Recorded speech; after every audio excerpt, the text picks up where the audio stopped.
Hello Gemini, welcome back to my channel. I am Mariana and I will do the vibes inside for you today. On the cover of this video I talk about the wildest dreams. And sometimes when we think about the wildest dreams, it's the most beneficial ones. Usually they are always beneficial. Like we want a great, beautiful, good dream, right? We want to achieve something or want something. We want to align with it. What I feel like I'm talking about this round of readings is what we are ready to do to get it.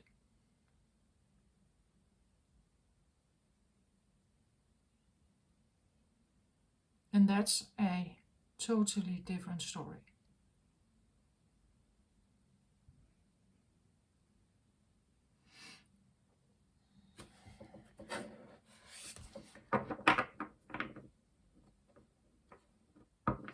Because it depends on what your wildest dream is.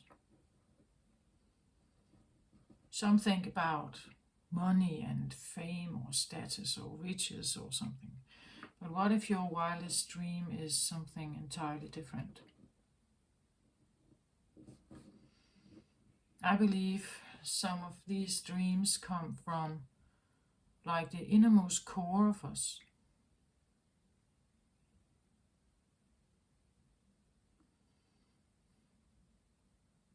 So I have a scorpionic touch on each of these readings, I believe. I can talk about a dream that is really maybe not even recognized by you. Because our ego prevents us from going there. It's not something that can be like it's not acceptable maybe, and therefore it's in the shadow. But I have had so many readings and so much energy about yin and yang and duality and stuff like that on my channel, so I really don't care, like whether it's shadow or whether it's light in people. It just is. It's just an energy. And then there are likable energies and there are unlikable energies in this, like a social setting. But actually I don't care. Like I wander among them equally. Like I have been facing some of my own very deeper shadows and they are not likable. Like they really are not likable. That's why they were a shadow, right? That's why they got there in the first place. That's why they were thrown in the dustbin. I couldn't use them in this life. I couldn't activate them, right? Because it's not likable. Or it's not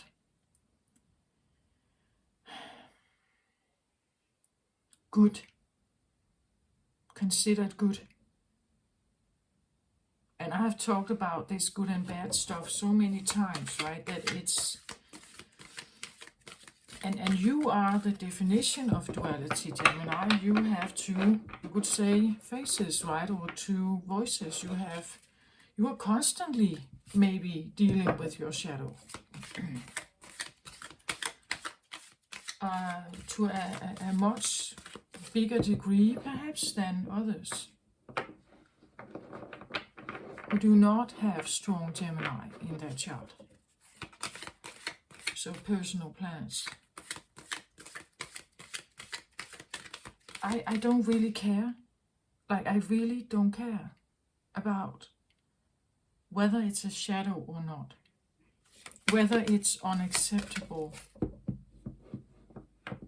or you think it is unacceptable, because you have an experience. Most people have an experience with something, and because they are punished or rejected or abandoned or something because of it, they have to throw it into the shadow box. It can no longer exist, right? Because if I activate this, I'm rejected, I'm abandoned, I'm punished, I'm thrown out, I'm yelled at, or whatever. But that's just what it is. And the funny thing about this is that when you go out in the world, you will be attracted to a person who has exactly your shadow. Like who has some of the elements of what you threw out. They have that. Why are we attracted to people who have this?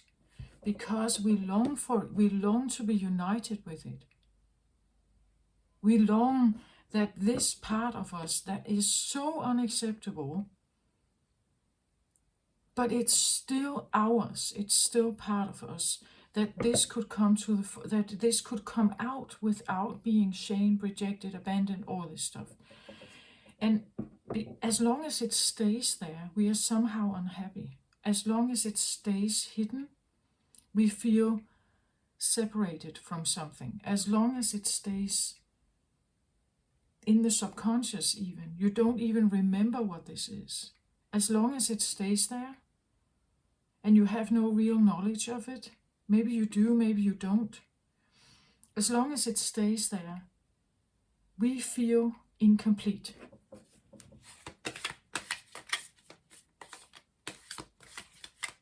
It's like there is an entire, you could say, separate part of you that is dormant or inactive.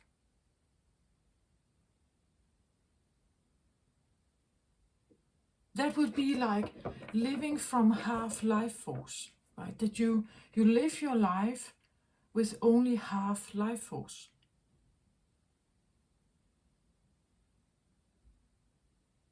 But to open that Pandora's box here, to open that box, you have to face all the difficult feelings. Because there's a reason why they ended up in this shadow box in the first place. So you have to go through the feelings. Maybe you get memories, right? Maybe you remember something. And this is where I talk about the wildest dream. The wildest dream could be to open this Pandora's box, to become whole, to integrate this part of you. But if you have to do that, you will probably find your exact opposite. Or everything you thought about yourself, you find the exact opposite in the shadow. So if you have been the nice guy, you will find, I wouldn't say a monster, but you will find someone who doesn't care. Perhaps. In your shadow. Who's quite selfish, arrogant or something. You know, you can find that one in there. That's why it ended up there in the first place, because socially that's not accepted. Right? Somehow we have to care for others. Somehow we have to participate. Somehow we have to be part of. Somehow we kind of, we are obliged to, we are loyal, we are supposed to be loyal to, we are supposed to have respect for and acceptance for others. So having a like rebellion, that who doesn't care and wants to take his own route and doesn't want to get emotionally attached or something, that could be your shadow. The other way around would be that you feel very strong, you feel very capable, you feel like a warrior. That's your normal way, that's how you got through life, that's how you see yourself, that's how others see you. But deep down you feel very weak. Like deep down you feel that this is a mask you're wearing, and it's a struggle to keep it up, because deep down you actually feel very weak. So to integrate the shadow means that you really have to accept another part of yourself that is neglected. It is neglected. It has not gotten to get out. It has been bullied and rejected, and we did that to ourselves. We did it. Some kind of external experience. We interacted with something, and it was somehow pointed out that this couldn't be, and therefore we took it aside. Not many people go through childhood without some kind of shadow rejection, that you reject some part of yourself. And I've done so much shadow work now, I kind of it just is, right? Because the interesting thing is that I have rejected something in me, but I find the exact same thing in another person. That's the one I get attracted to. And they live a life where this is okay. The behavior they have, what they do, that is okay. They manage to somehow bring this forward, right? They have brought that forward, and I have been hiding it. So somehow it is okay. It's just an opposite, or it's part of an opposite, or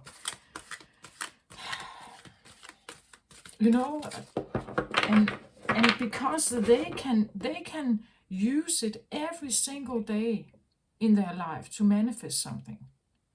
They too may have a shadow, and they are attracted to me because I represent that shadow. Like that.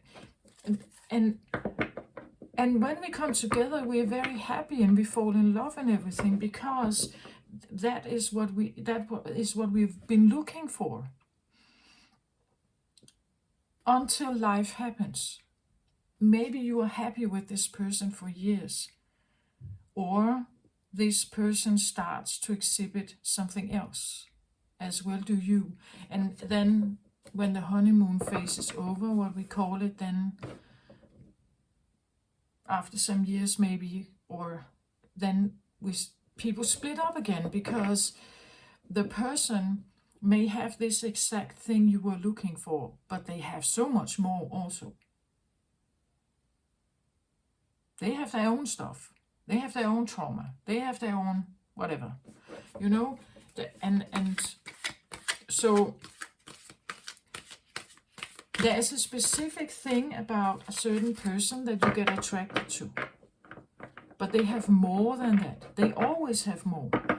They always have more. You have more, right? They may be attracted to your beauty or your kindness, but you also have days where you feel ugly, and where you are down, and where you are not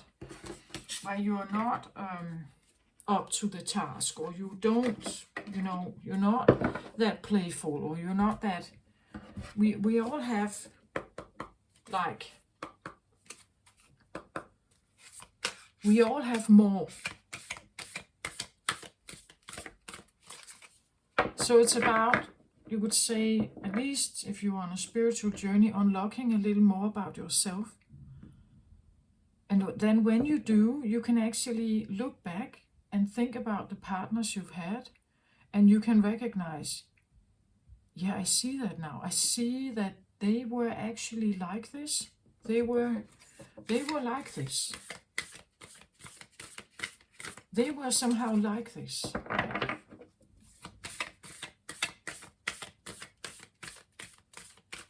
Maybe they were all not the same, but there's something about them that was the same.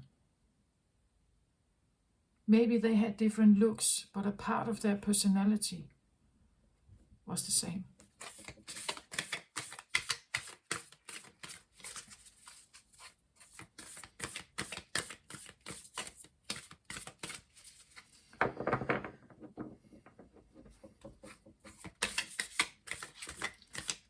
So we'll see, Gemini.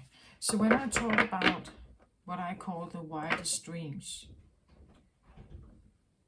it's literally what we would do to manifest it.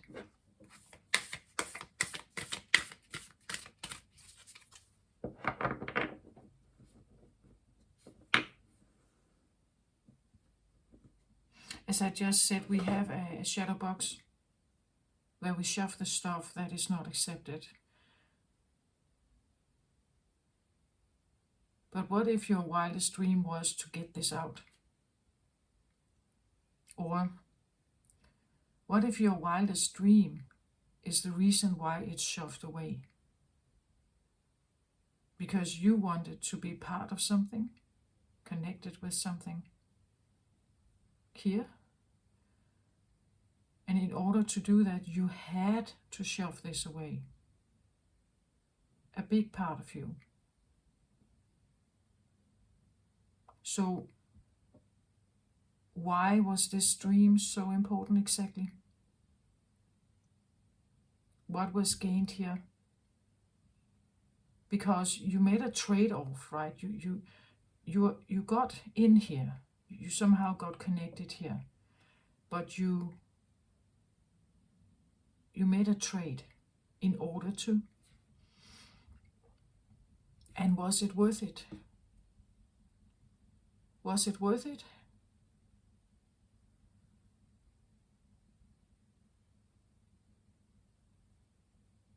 You know, that's what I'm... And some people may not even know, because the shadow is totally hidden, not known.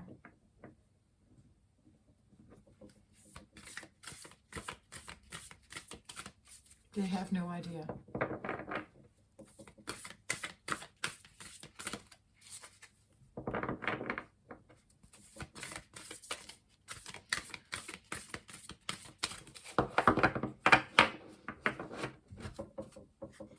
It's just that if you are in repetitive patterns and you are miserable, or that it's not working for you, there's probably something you're not seeing.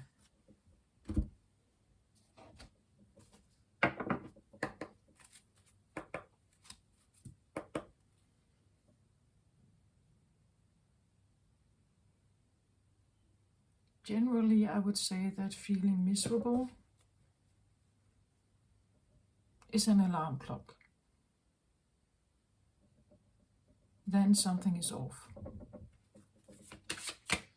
about how you live your life, who you think you, like the personality or the persona you think you are.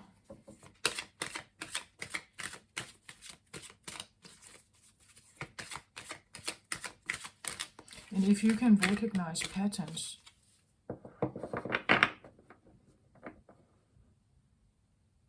I'm always drawn to the same kind of environment, to the same kind of people, to the same kind of romantic partners. I see myself end up in this situation again and again and again.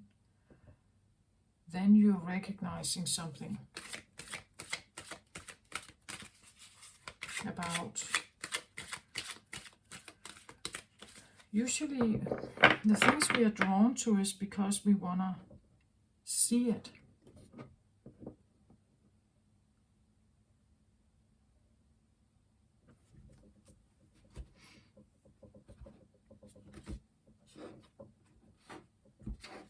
An attraction to something, to someone or something can be marvelous and fine and great, but not all people think about why they get attracted to it. They just follow the flow of it. They just enjoy the ride. They just want to participate. They just want to be there. Not many people think of why is it exactly that what qualities are here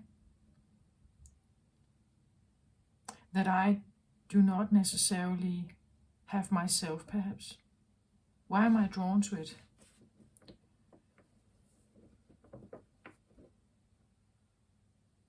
Like,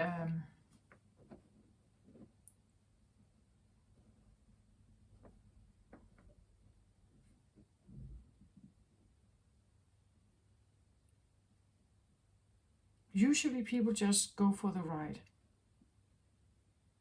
Like they just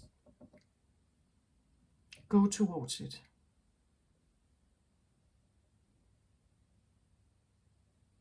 Almost blindly, just believing that this is right. They feel it so strongly, right? So it must be right somehow. And it can be.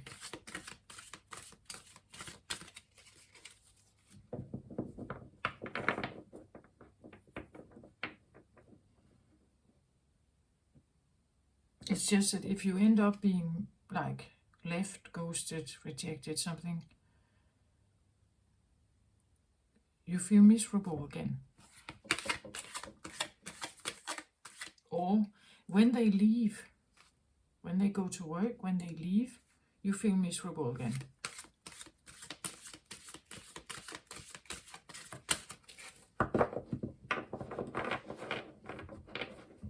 Because we are only partly connected with what looks like the thing or personality trait that completes us. We are only partly connected with it.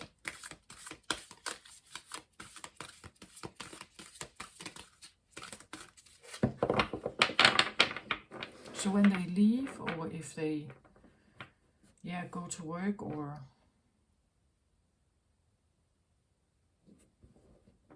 if they leave for good, they break up with you, whatever.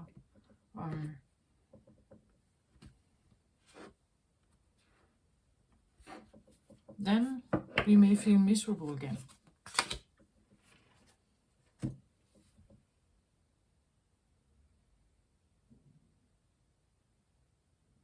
And there is also another thing, is that this other person has their own will. Like they have their own agenda, their own interests, their own preferences, their own taste in music and food and everything. They have their own willpower. They go probably to do what they want. So they are not necessarily always there. You are not necessarily always there for them.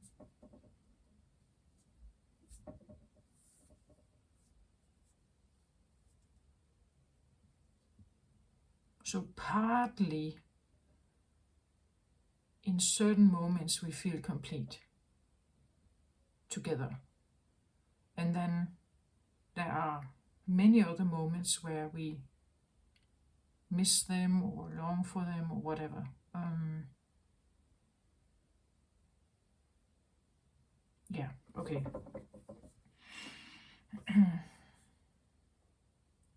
So the wildest dream could be that they should be there always.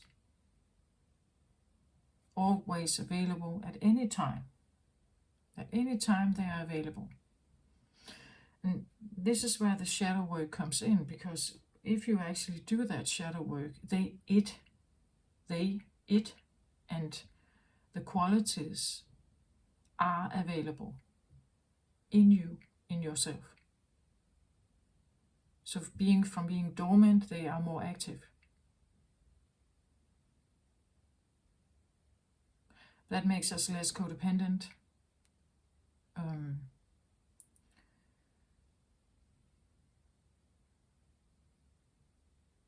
And we may act differently, because now we actually have opened the door to something. And we have looked at all the reasons why we couldn't bring this forth somehow.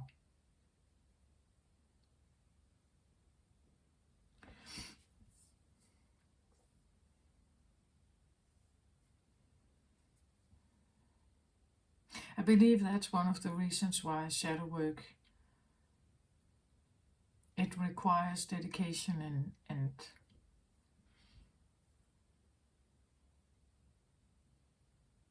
like a strong will, otherwise you're not doing it because it's very uncomfortable. But you will literally be faced with everything horrible, like you're reliving it again, because if you have forgotten about it, you're reliving it again to overcome it. And to accept that part of yourself. But I understand why many people stop, because it becomes difficult. They go to a certain point, and then they're kind of saying, no, I don't want to do this anymore.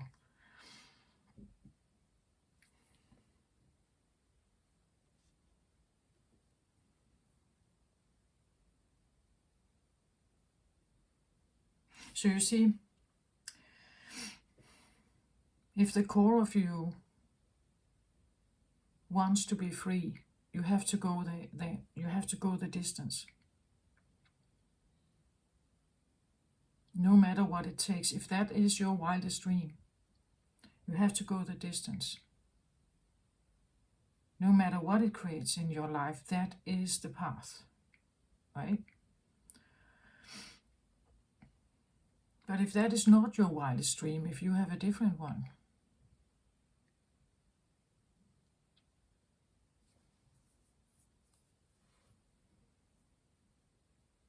for instance, I believe certain people can manifest illness because their wildest dream is to be taken care of.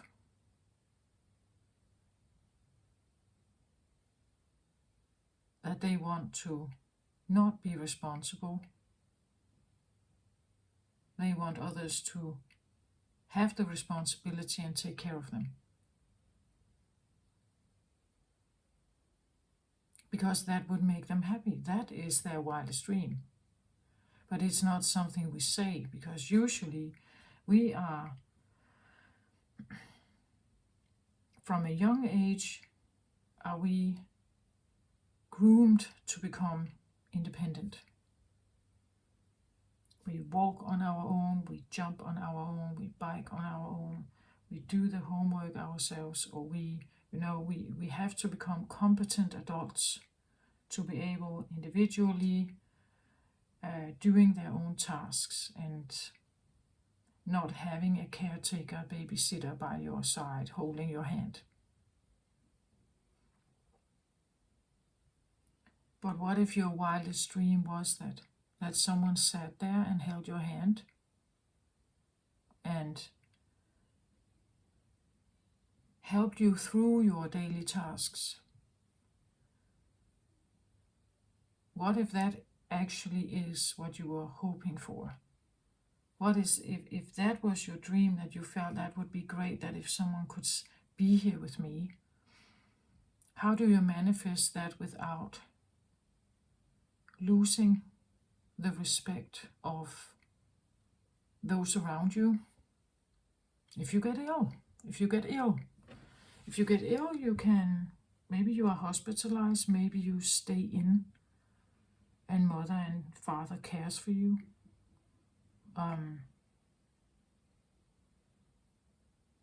Maybe you will have certain people that come in your home and are giving aid and help with food and cleaning and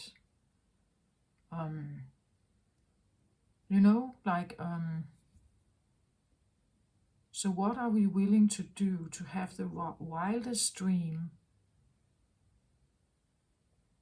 achieved?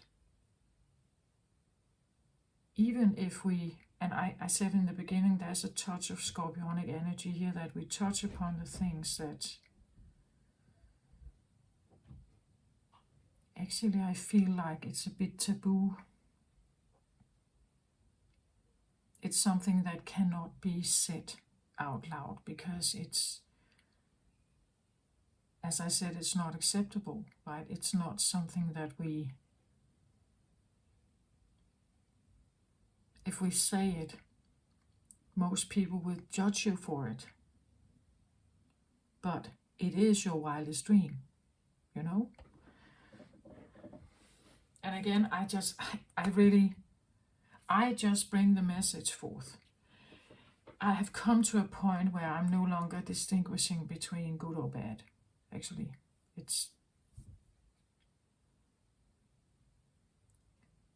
I'm not really, I don't want to be the judge of it. I'm just bringing it. I'm just saying it. So I'm taking something from the shadow into the light. Something taboo, perhaps.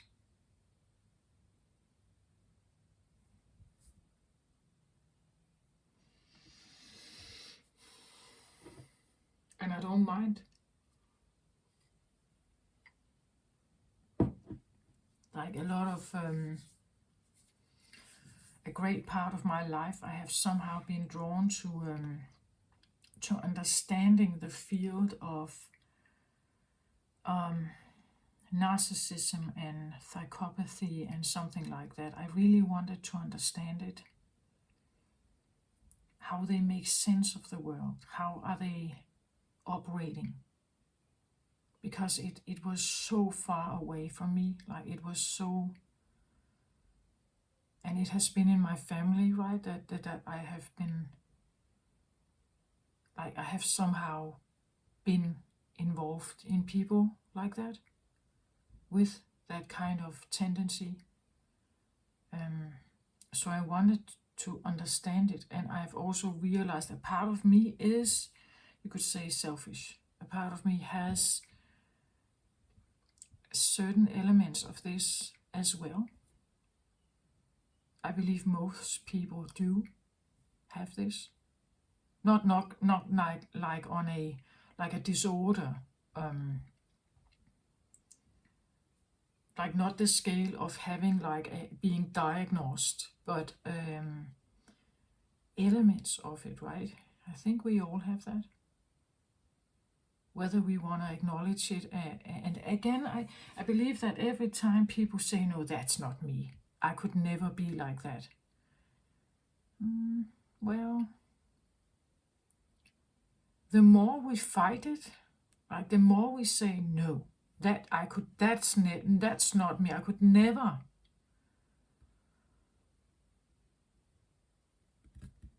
This is where it gets a little bit interesting for me, because I think the more we fight it,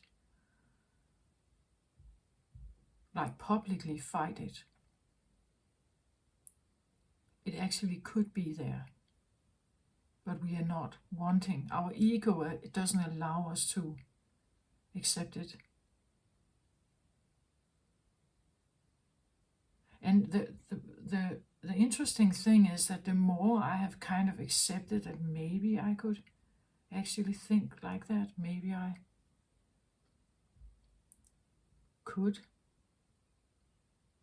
or I do have some of this as well, the more relaxed I get. Like the more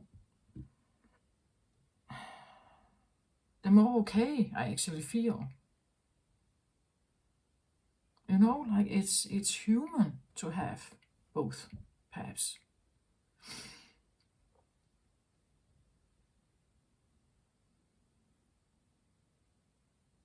And I have always, from early childhood, been very drawn to like psychological processes.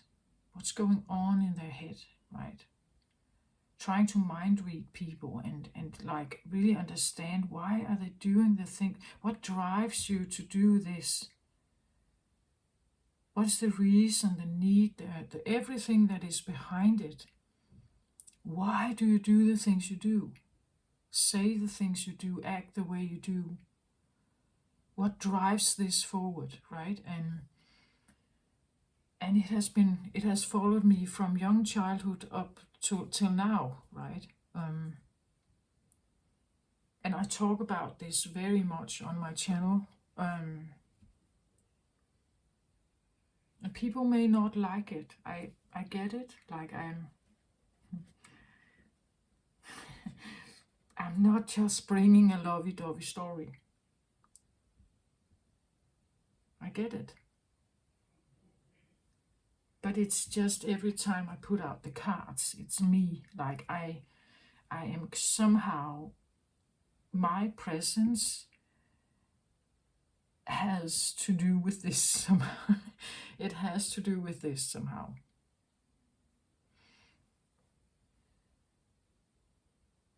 Okay, let's have the first card. Overall energy, 10 of Fire. This is unbelievable. This is the third reading where I have the 10 of Wands. The third reading. Aries, Taurus, and now you, Gemini. You have this also.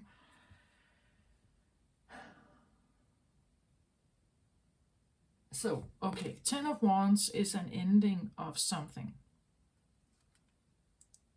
Or a realize, like coming to finally realizing something. Completing something. It's a cycle that completes. A situation that ends. Or that you finally master something here.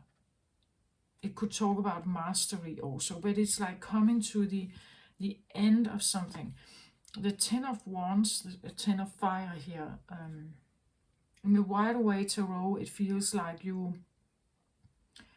we see a man carrying like 10 wands on his back, and he's quite exhausted, right? It's really terrible. He has been carrying all this stuff on his shoulder for so long, and he's almost returning back home, or he's almost gotten to the destination where he can drop these burdens, where he can lay them down, that he can release them, let go of them.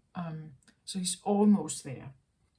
The 10 suggests that you are there. You are at the end point where you are no longer needing to juggle these fiery pieces of paper. You can just let them fall to the ground. I don't know what they represent for you, but this can be anything that has been like a burden, like a big, troublesome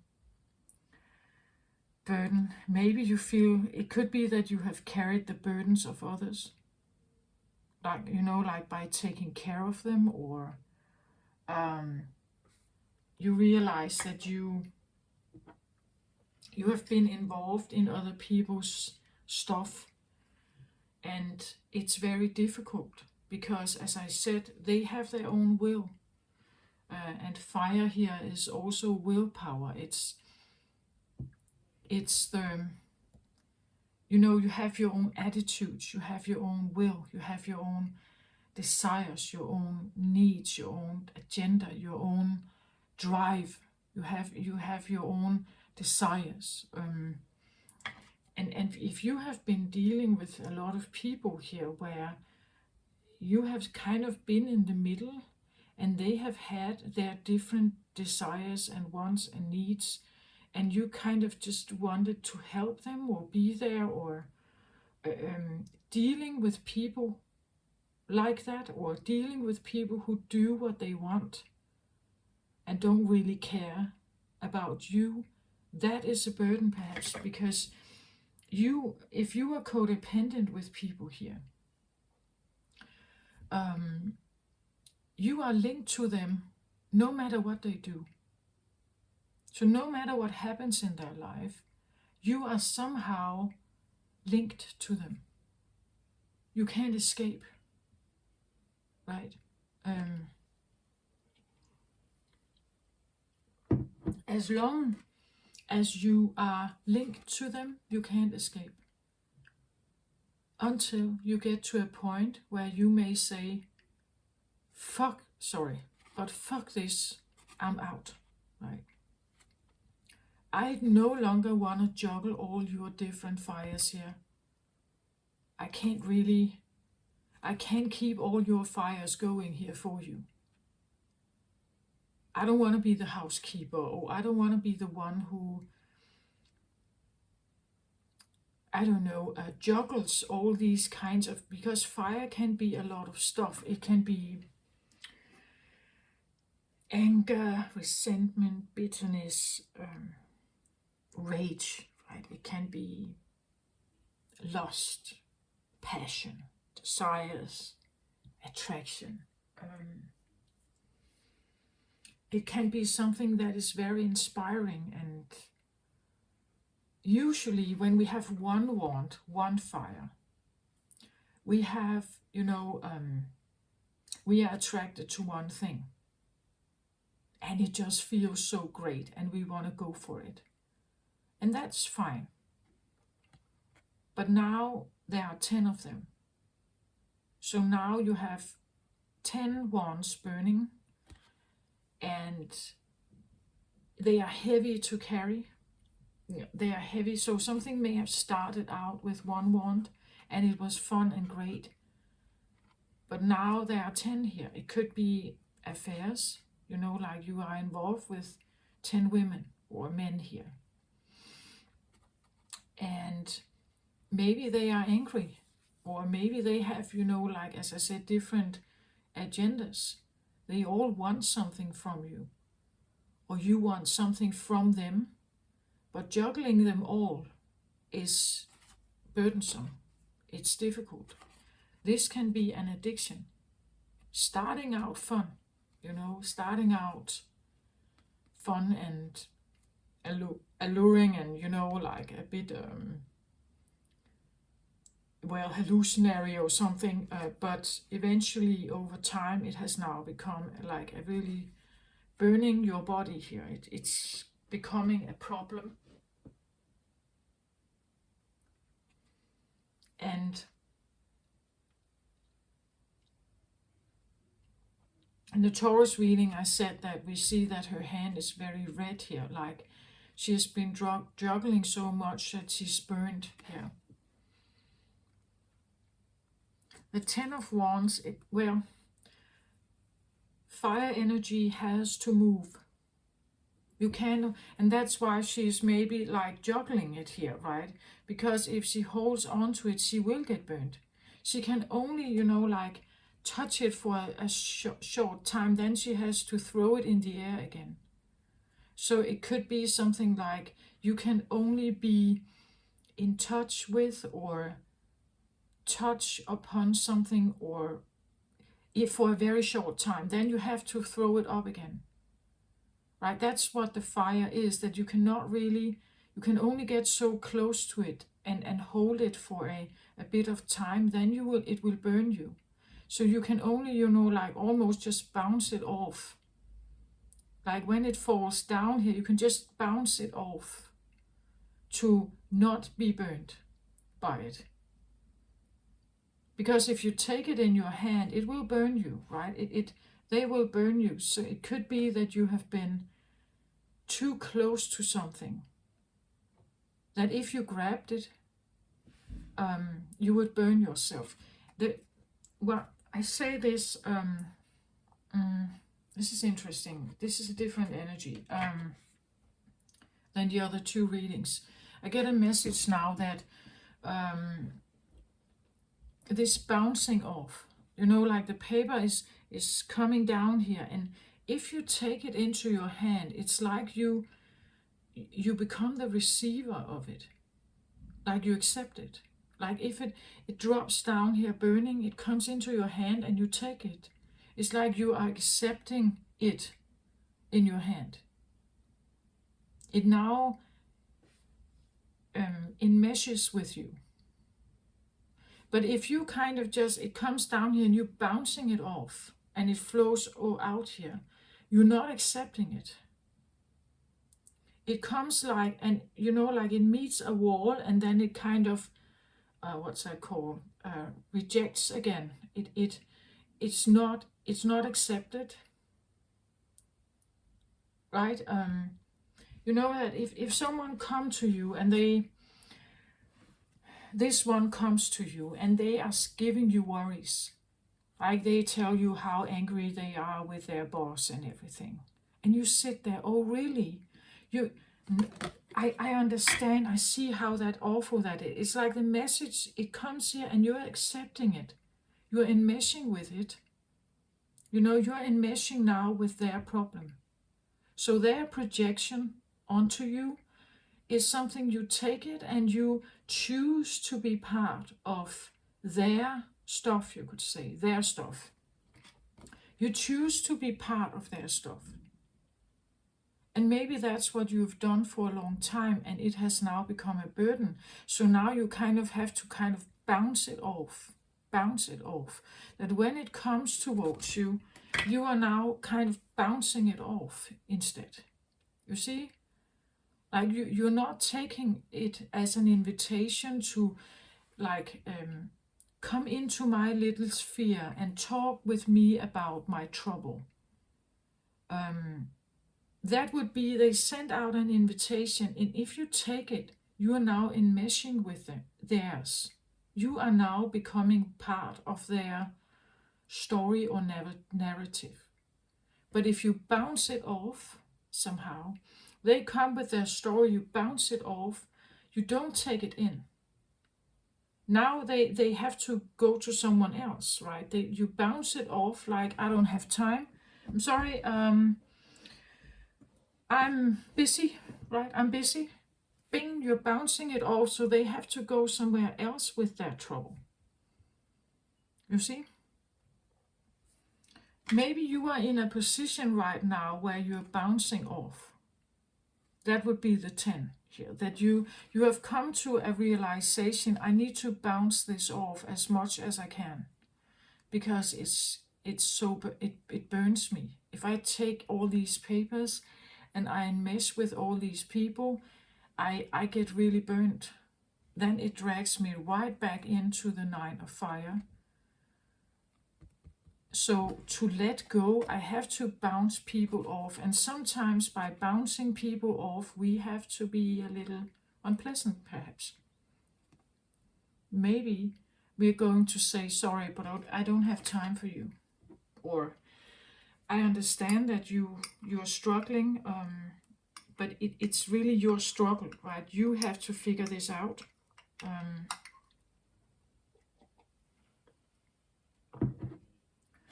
Or this could be the wildest dream you have. As I said, maybe this is the wildest dream. That you are capable of bouncing everyone's trouble when it comes to you, just bounce it off. Not being touched by it, not being emotionally missed, not being touched by it, just leave me alone, right? That could be what that card talks about. I want to be left alone, so I'm bouncing you off now. Right? That's what I get from this card, actually. Let's have a look at the driver here, Hierophant. Interesting. The Hierophant card, this hasn't come out before. This is a driver. I want to say, as a driver, this is usually an energy within you that is... I want to say, if this is in your core, it's quite strong. It's very powerful, this one. The Hierophant here is... the Hierophant is... Well, usually it's depicted as someone who has... Well, in the Rider-Waite Tarot, we see him as a priest. He stands in a church or in a temple, and he has followers that sits there and listens to him talk, to his message, to his... And when this is a driver, I want to say it's something within you that is driving a process forward. You see, if you have someone like this in you, it's an inner leader. It's an inner leader. This one is usually someone who stands, as I say, in a temple, or it could be a priest. It could be someone who is... they are in a position of power, and they are followers. Like they listen to the message of this one. Like when people go to church, they listen to the message from the Bible. They trust the message. They want to connect with that. And this is someone who's, you know, like they would stand, usually a priest stands up and the audience are sitting or lowered somehow. This means that if this is an inner driver, I want to say this is a longing or a wish to, I want to say, be the one who knows but is not touched. I have the message, I have the advice, but do not touch. You're not just,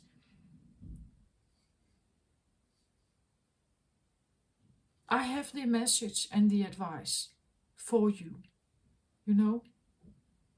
So when you come to me with all your problems here, and I could, as she says here, as I said, I could take it like if people is looking, they come to you towards advice, because they do know that you are actually quite knowledgeable, perhaps Gemini, right?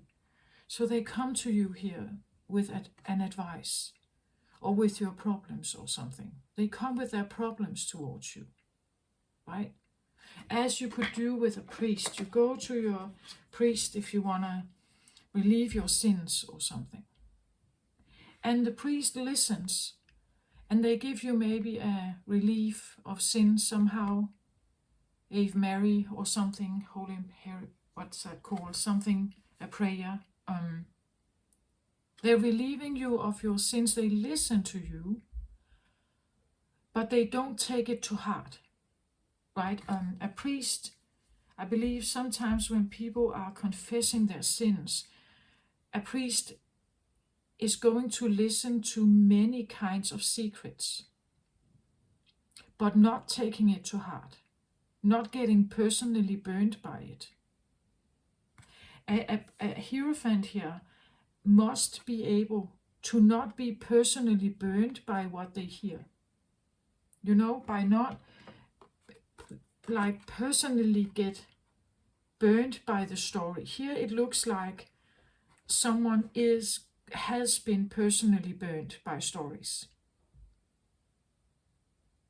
Maybe you gotten yourself emotionally attached or involved in this, so you couldn't bounce it off.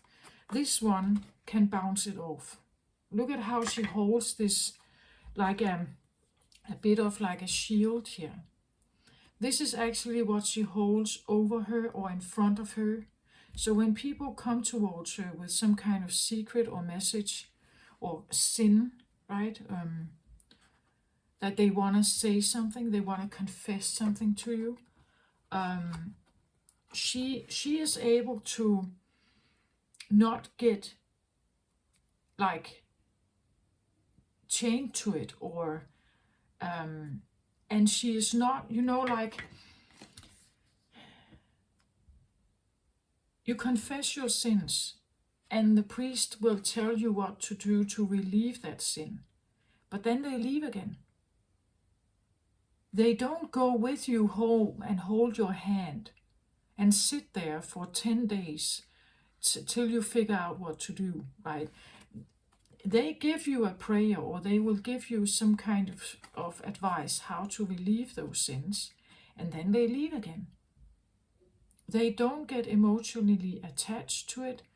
They can be a kind, understanding person, but they have very strong boundaries to how projections, like all kinds of, you know, all kinds of projections and stuff, how to deal with that. Like this one could be one part of you, Gemini, who got very burned because they got themselves involved. They wanted to fix it or save it or something, right? But this is the one who knows not to do that. This is the one who knows not to open the hand and take the message and get enmeshed. This is the one who's not enmeshed. And this could have been the one who was enmeshed, but is now realizing, I have to let this go, right? This is Taurus energy. So from being we could see her as the same here, or part of the same. As I said, again, you have a shadow. This could be your shadow, right? Someone who is very capable of standing alone, knowing her boundaries, can be, like divinely guided here. It can be a priest.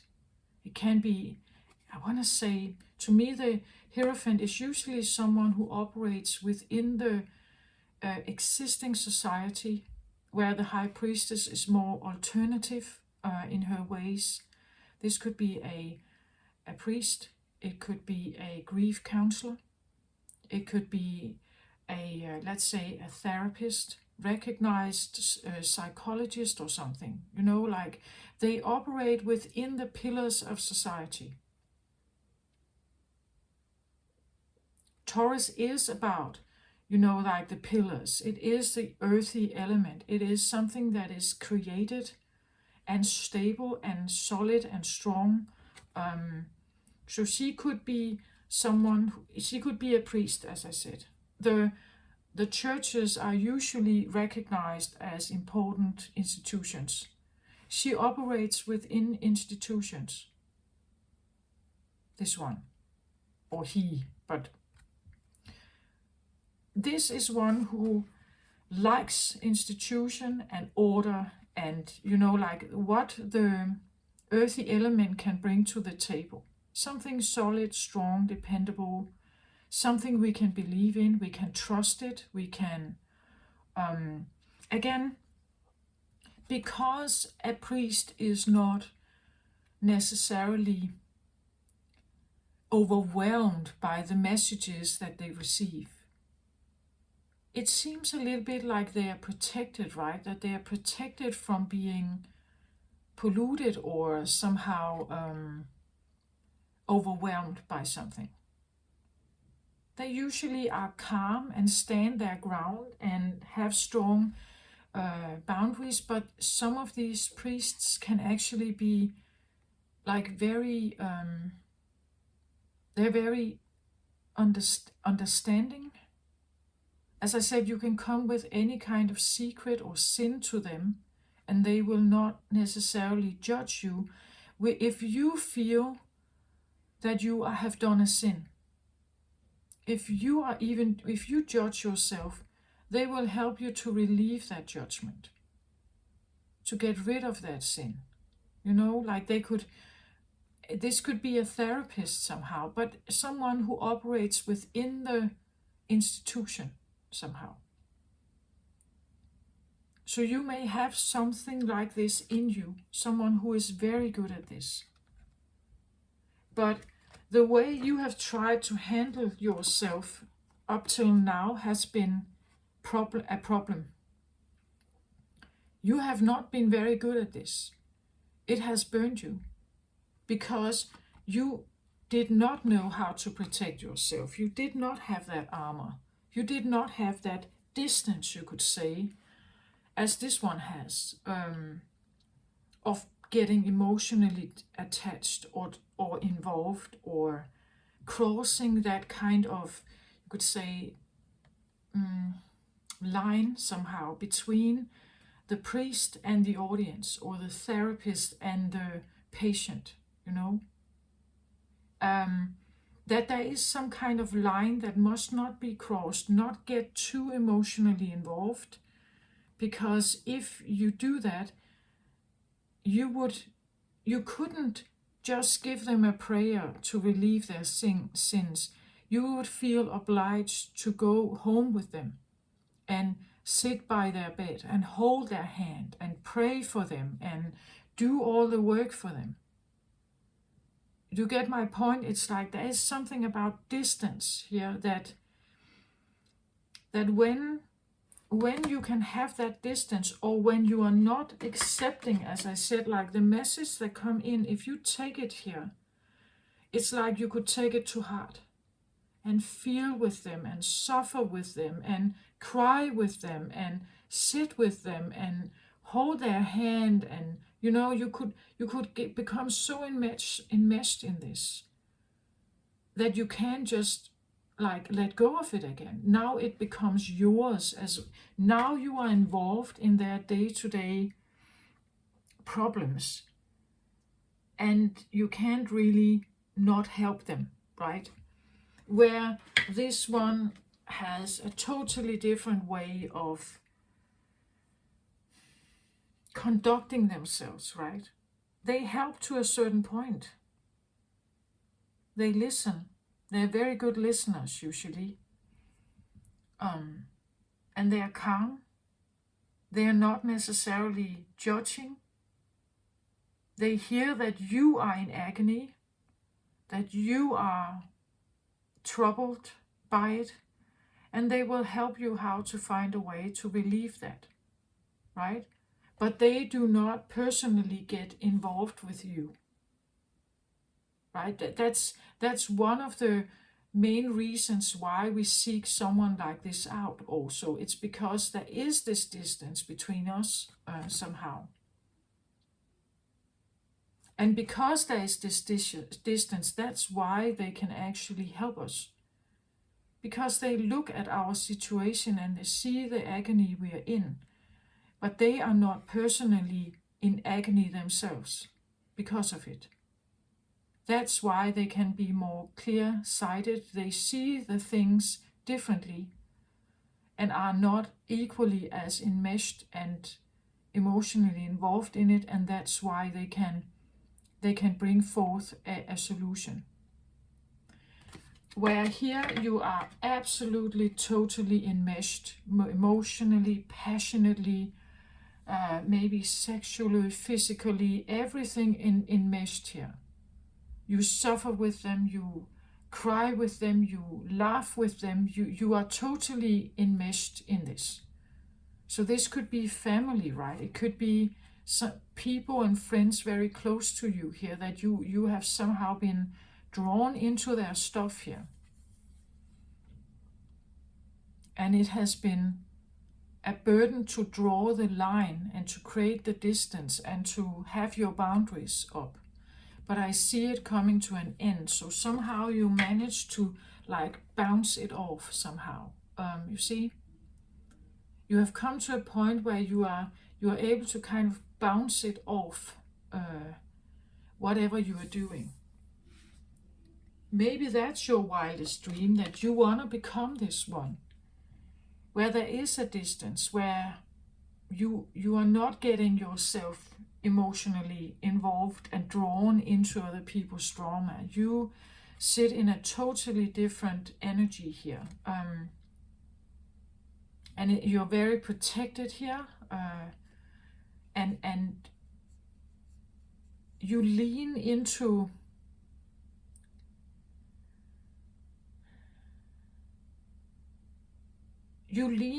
your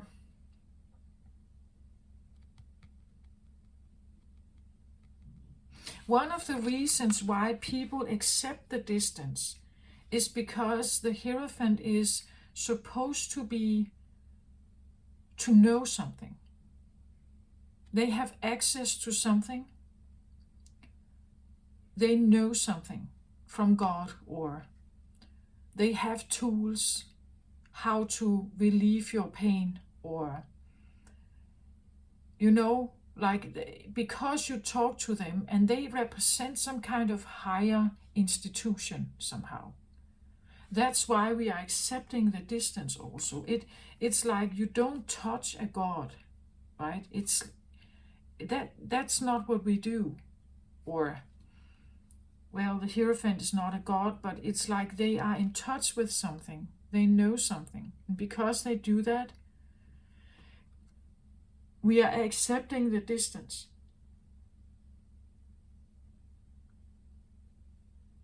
The Hierophant is also, you can say, a priest can be of a community. But the community is not necessarily personal to the Hierophant. They may know them by name or something, but they are not personally, they can be, but not necessarily personally involved in their family life. And some priests are. They go a bit further, but they still have to be able to maintain this. Like if one of the children of the community comes to him with like a problem of the heart, of the soul, a soul problem, he has to be able to stand in a certain light and be in a certain light where, or be a persona somehow who can deal with this, right? You can't fall down to your knees and cry with them. That it's not helpful, right? You have to be this rock, this solid, strong thing that they can depend on. They can depend for you to have a solution, to know this somehow, right? To know how to manage this or what to do about it. When people are in trouble, they seek help from someone who can do this. They trust that they have the capacity to do it. So you can sit and whine with them or cry with them or being burned as much as they are. That is not helpful. And that's why you have to like let the 10 fall here, right? We can't take it too hard. We can't be enmeshed. We are bouncing it off. Like you may like want to bounce it off towards someone else. Go and ask someone else. Or if someone comes with, oh, I have pain in my back, go to a chiropractor, go to the doctor, right? That would be you're not taking it. Oh, I'll give you a massage then.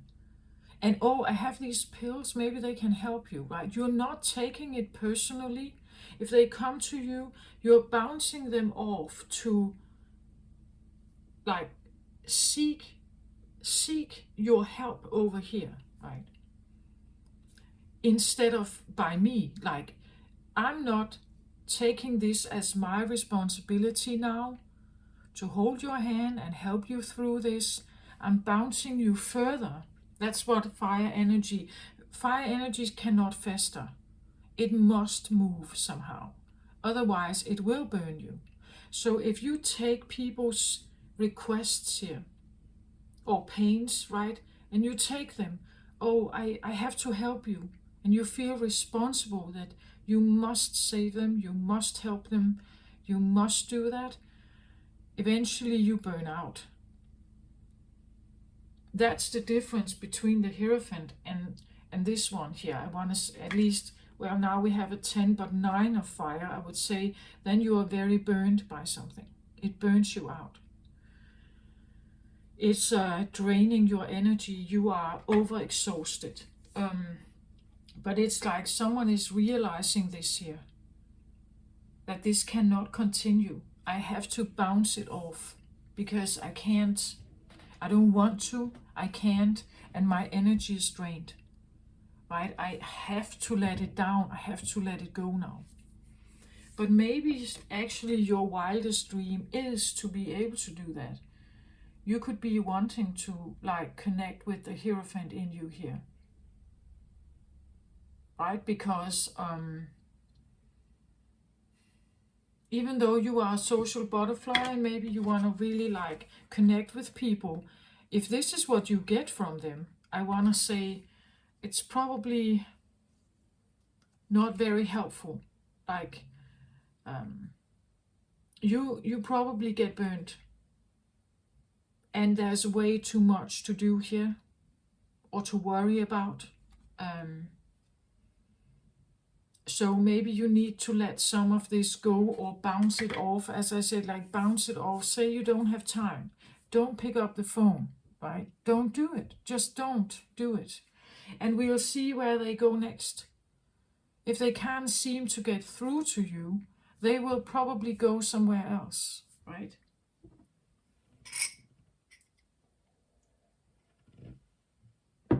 If you're not picking up the phone, right? Even though you find it very,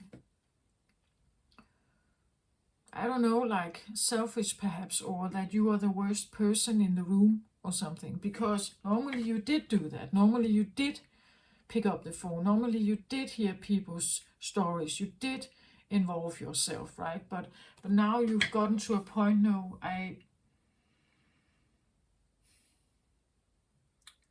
can't get myself involved. If I pick up the phone, I must be prepared to bounce them off. Like to send them to something else, right? I'm not taking it as my responsibility. I may listen to them. I may hear what they have to say, but it's not, I don't take it to heart. I don't let it in. I don't accept it as my responsibility. I'm letting it just be open, right? So it lands here, but I'm not taking it. It's still here. So if they understand, oh, nobody is actually helping me, maybe I need to go somewhere else then, something like that. That we are not opening our arms towards it. We just, like stand with our hands in the pockets and we listen to what they have to say, but we're not necessarily doing anything about it. You see?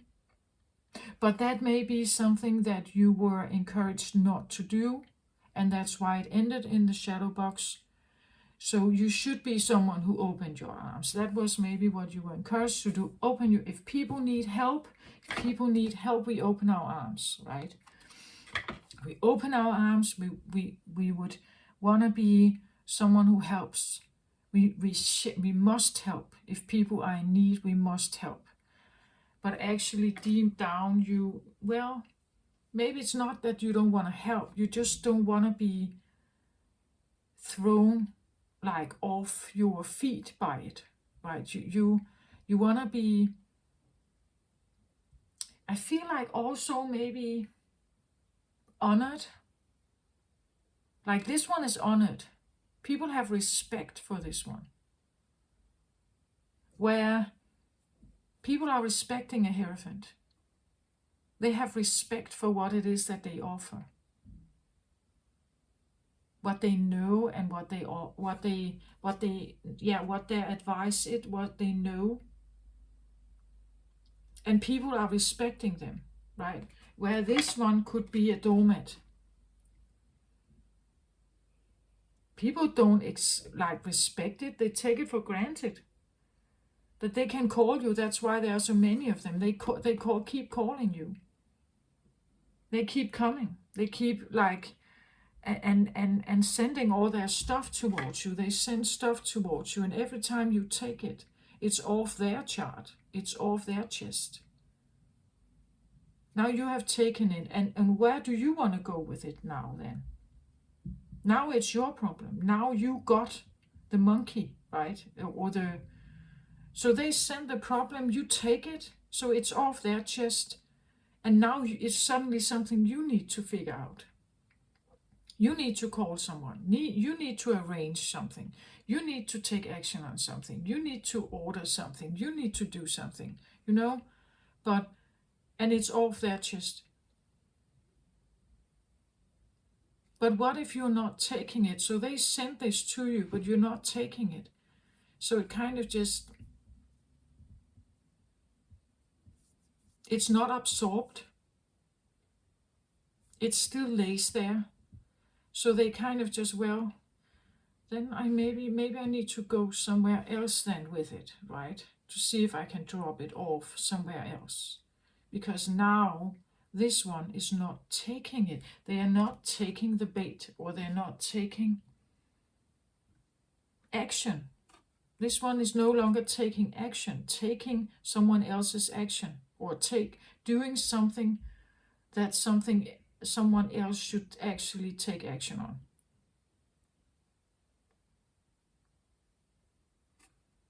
It's like accepting it as something you need to take care of, but maybe you shouldn't, right?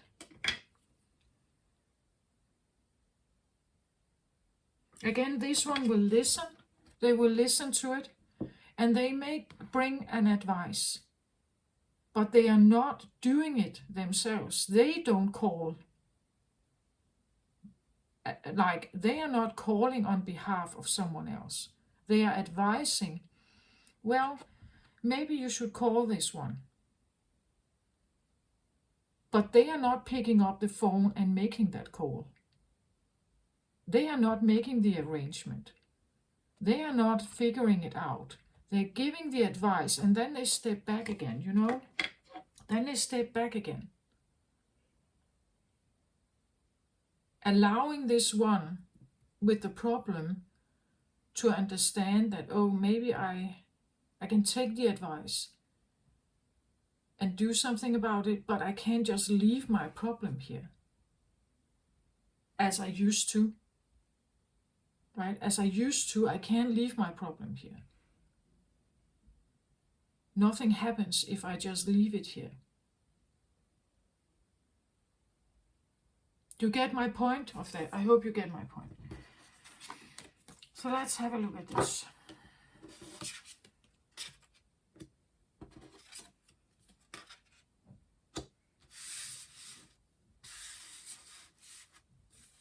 Okay, so first of all, I get the journey to wholeness. I talked about that in the beginning. We feel separated from something. We are attracted to other people who have the shadow, as I said, the shadow element of us. We are drawn to people who have that. So if you are the one doing this normally, or you have been doing this, you could have been drawn to people who have this about them. Because that's secretly what you want. That is in your shadow. This is what you want to connect with. Someone who is able to stand in their own boundary. They may give advice, but they are not taking it to heart. They don't expect, this is not my problem, it's your problem. It's still your problem. You come to me with something. It is your problem. You're supposed to do something with it. I understand you are in agony. You may feel you have done something sinful or something. I give you an advice and then I withdraw again. Because it's not my problem, it is yours. I give you an advice. I tell you how to get rid of it, perhaps. If you're not listening and doing anything about it, not my problem, actually, right? I have advised you. I've done it. And I'm not taking the job. I'm not taking the job. The job is still yours, right? So the healing is still yours. That could also be what sometimes people come and they go to a healer and they say, oh, I have this problem. Can you help me with this? And then they expect the healer to heal the body and take it away. That's actually not what happens. The healer, and we do have the healer of the ages here. The healer activates something in you that may have been a bit dormant. They activate that, and that is going to create the healing. That's going to create the, you could say, the drive, the spark in you to do something new. It's not that someone comes in, oh, can you take all my pain and trouble away? Not a healer. Not a healer. A healer activates something in you, this in you, and then you will feel the changes in you where you go through this one, the 9 of Swords here, 9 of Michael.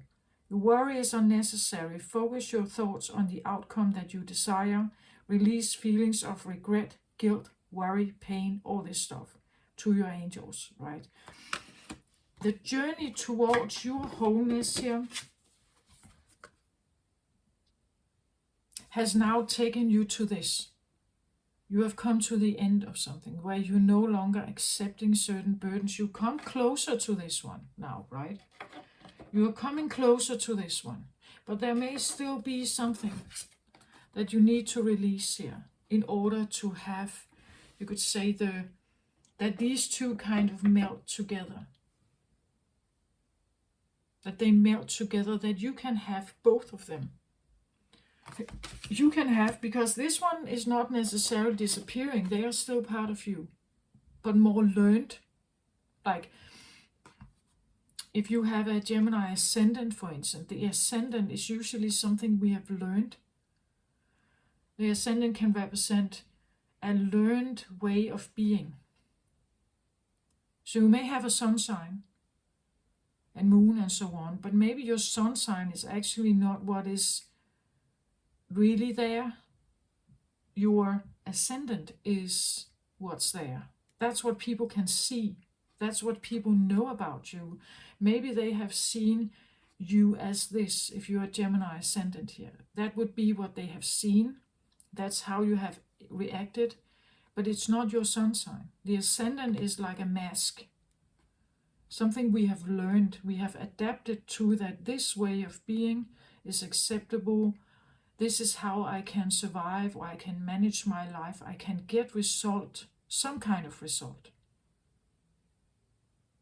As I said, we talk about your wildest dreams. So what were your wildest dreams? Becoming like this was maybe a way of having connection. Becoming like this was maybe a way of feeling close to others. But deep down, you are this one, and this one has a distance. This one needs to have a distance towards the one that they have to help. Otherwise, they can't think clearly. They get too close to the subject or the patient or if a therapist gets emotionally involved with a patient, now you're crossing a boundary where they cannot really help anymore. It becomes too enmeshed somehow, right? And to be the healer of the ages, perhaps here, you need to be someone who is where there is a distance. We see, as I said here, you don't touch God, right? If this looks a little more godlike to me than this picture, right? But look at this. Like if Jesus was standing in front of you, well, I believe people would maybe touch him, right? But actually, he is one of the reasons why he is like this is because you're not touching him. Like, you're not touching him. That's why he is like this. That's one of the reasons.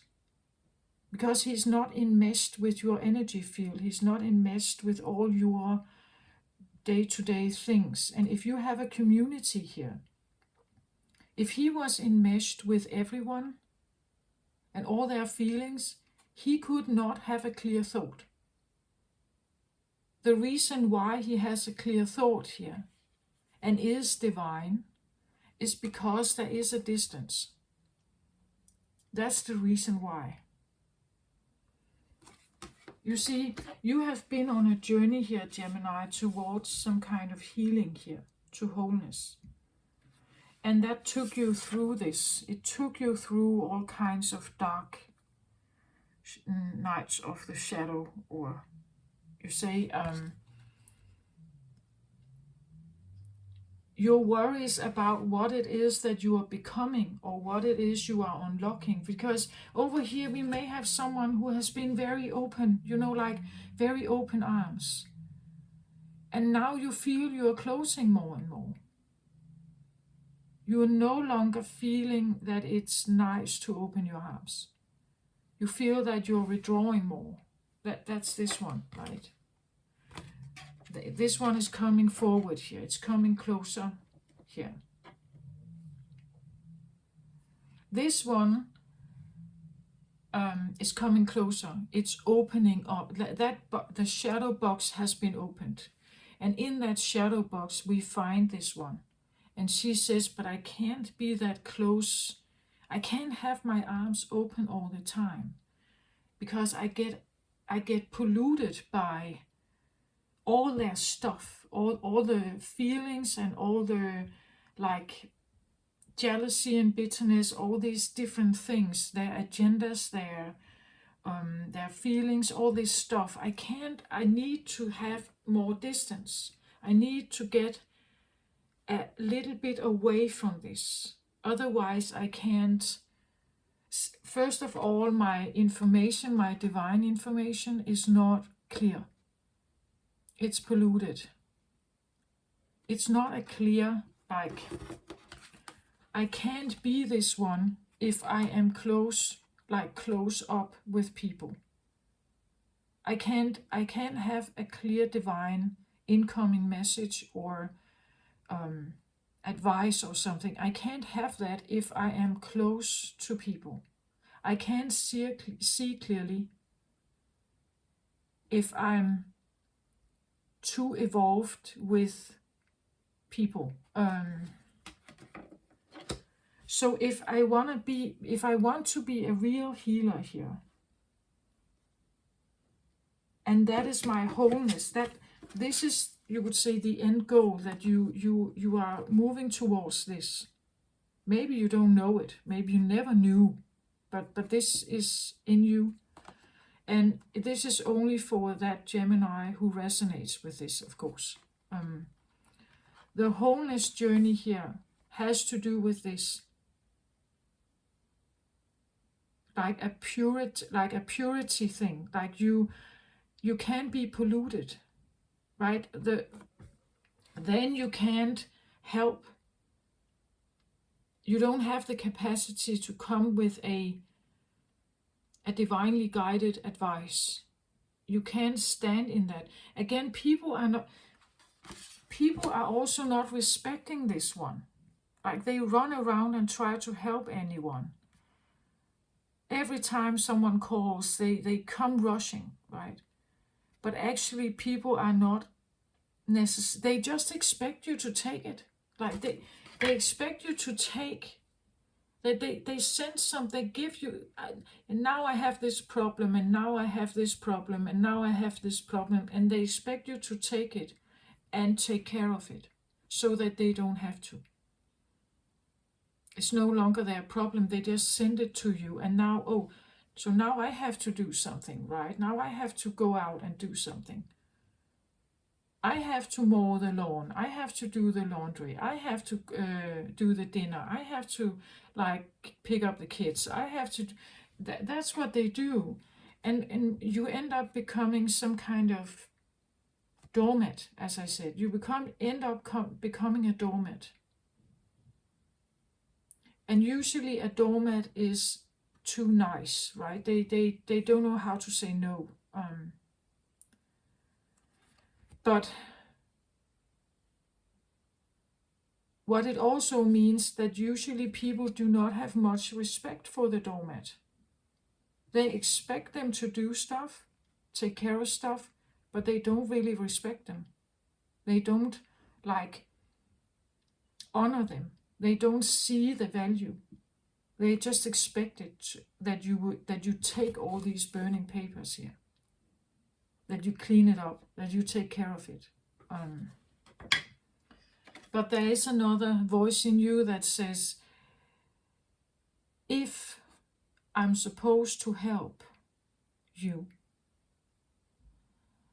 you need to honor me.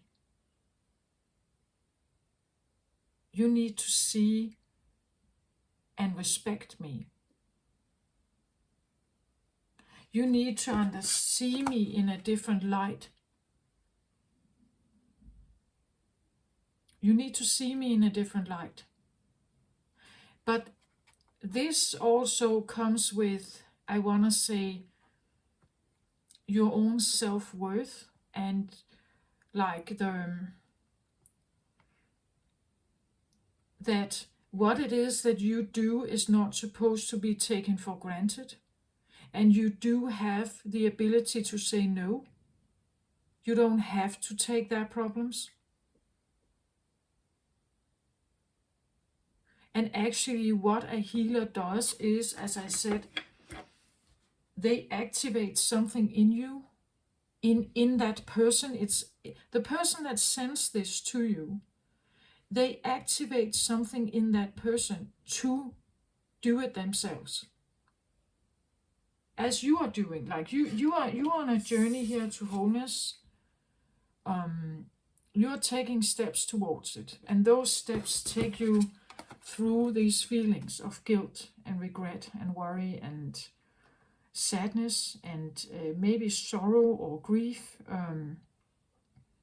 It takes you through fear and everything. That's the Nine of Swords. Depression, all kinds of like really troublesome mind and perception change. Again, look at how he sits here. He actually sits in his own room, and people are trying to like give him or like put something in here, but he's not taking it. Like he just sits there and he says, yeah, I see your problem. I would advise you to do this. And then they stay there.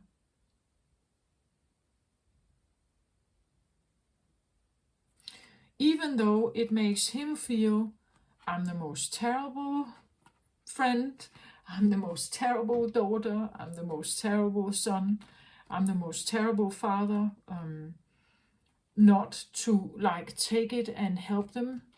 I actually have to reject them. I have to say no. I have to let them be. I have to let them figure this out themselves. I'm giving them an advice, and whether they take it or not is up to them. But I'm not closing my hand and take the job for them. I'm not doing the job for them. I'm still just leaving it there. It's still undone. It's still undone. It's just still lays there. It's still undone. So yeah, they may have come and put it by your doorstep, but you're not taking it inside. You know, like it still lays there. Even 3 weeks later, it's still there. You haven't taken it.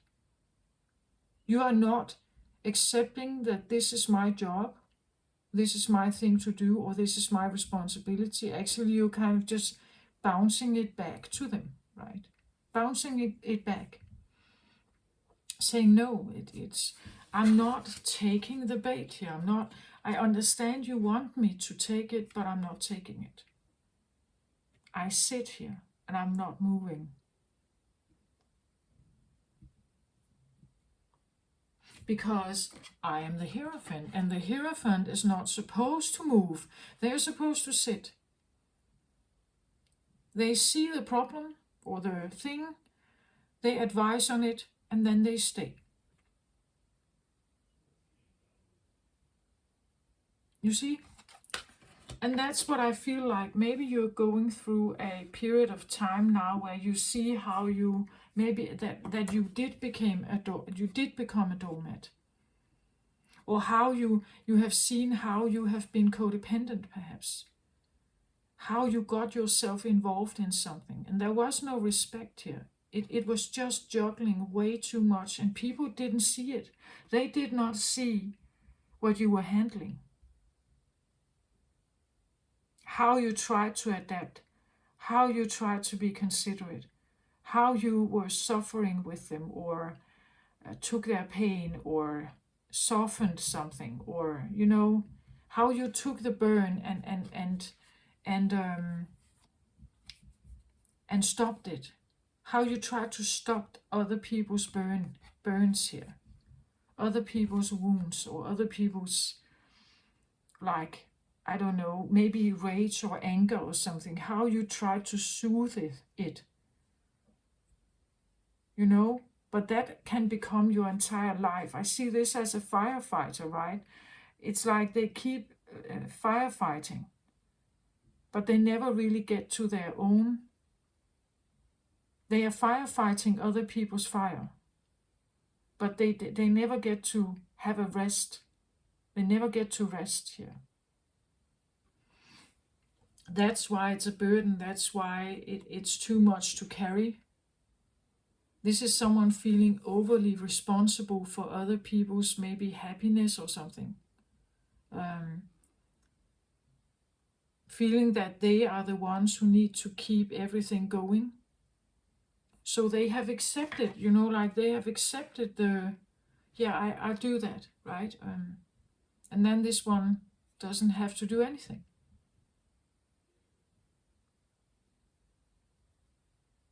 But I just feel like it's not what it's supposed to be, right? This one is getting closer and closer here. Maybe you do already feel it, like I think you do, because the 10 is here. You realize that I can't keep this up. I'm not going to do this again. I'm going to bounce it off, because I do have an Hierophant in me as well. This is my different face. It may feel like a shadow face.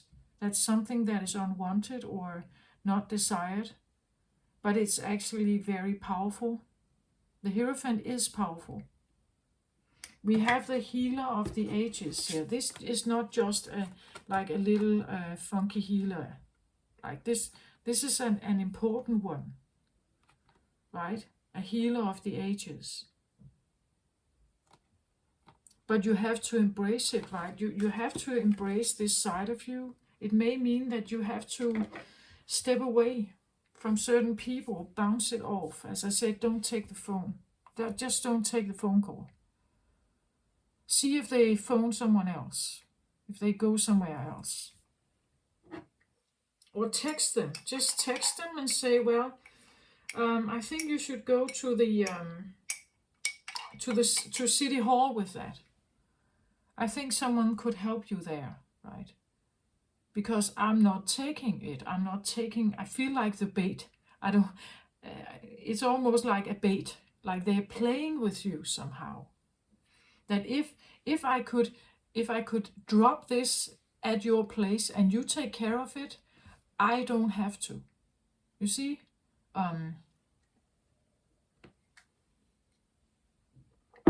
Or if I just give a little hint about something here, you will see it as your responsibility to do something about it. So you take it to heart.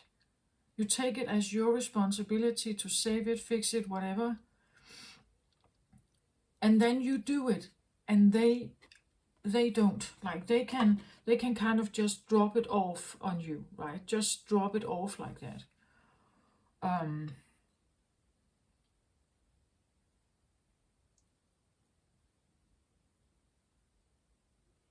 But the 10 suggests that no more. Like, I don't want to do this no more. I'm creating more distance. I need to create more distance because people are not seeing the value of what it is that I'm trying to do. The Hierophant here, I would say, you may go through, like, how do I build this one in me? Like, I need to unite with something that is more, right? That is more than a doormat. I need to unite with something that is, and again, maybe it was not accepted, right? It was not to create distance, to not stay in touch, to choose to be not as emotionally involved, to create a distance, to, I don't know, like, but there's a confidence thing here that needs to be worked on, like from her here, who was maybe taken very much for granted and not really like respected for what it is that she's doing. This one really needs to like stand in her power and say, no, I'm not going to do that because I know where my boundaries are. And this is your stuff, not my stuff. I'm advising you. Then you take action. I don't feel obliged to do it. I don't feel bad conscience. I have no loyalty issues with you. I respect you and I trust that you can do it on your own, but I'm not getting myself enmeshed in this, And maybe you couldn't do that. Like your family taught you to have open arms. Your family taught you to be all accepting. But I just see it as it's not really who you are. Like you are,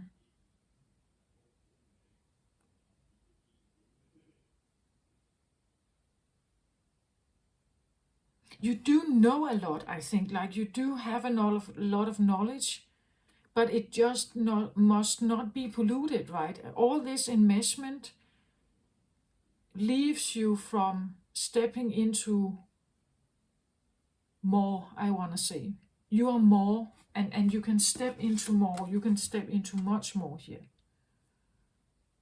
But you have to like create a distance and like an aura, right? An aura of, I see it here like the ring in the background here, as well as it's like there needs to be an aura of here and no further, right? You can come to here and then no further.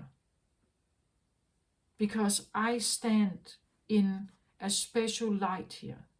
I must stand in a special, I have to.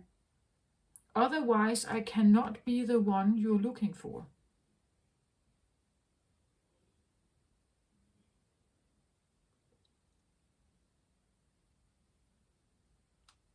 You see, there's something about creating that aura.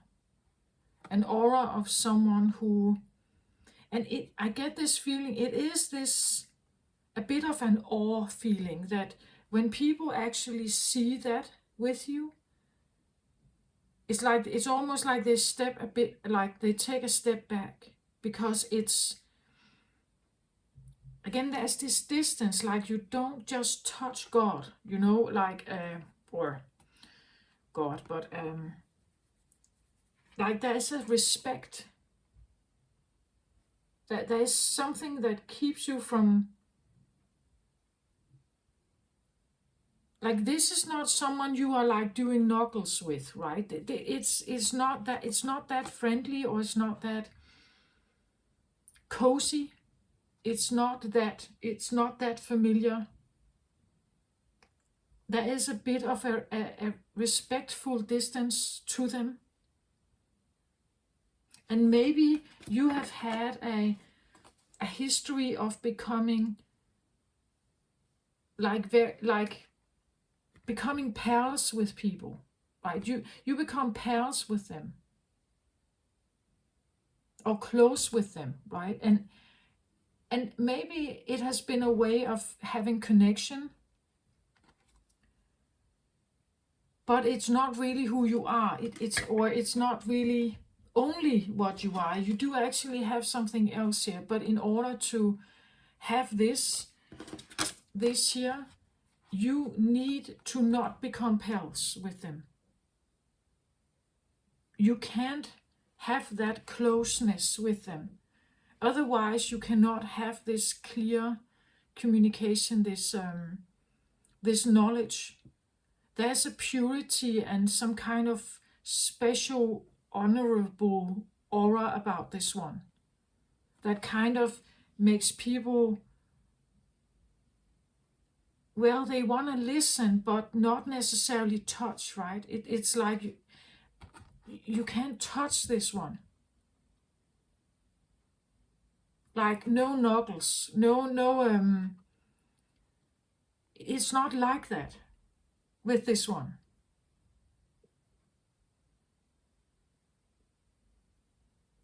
They have to be pure in what it is that they do. She has wings here. She has to be pure in what it is that she does. This one is pure in what it is that he does. And there is something about the aura. I think that was, if we look at, or just the idea of Jesus, why was it that he got followers? That people started following him, naturally just following him. It's because he has a message, but also because he was not judging. He accepted the people. He has like, people say he was an empath, that he was kind, he was a healer, he was enlightened, he was God's son, he had this aura around him and there is a sense of wholeness also to him, right? That's one of the things I think about Jesus, is that he actually did have wholeness. He was not seeking something in someone else. He had everything with him. And that wholeness, that aura of wholeness is extremely appealing. It's both appealing, but also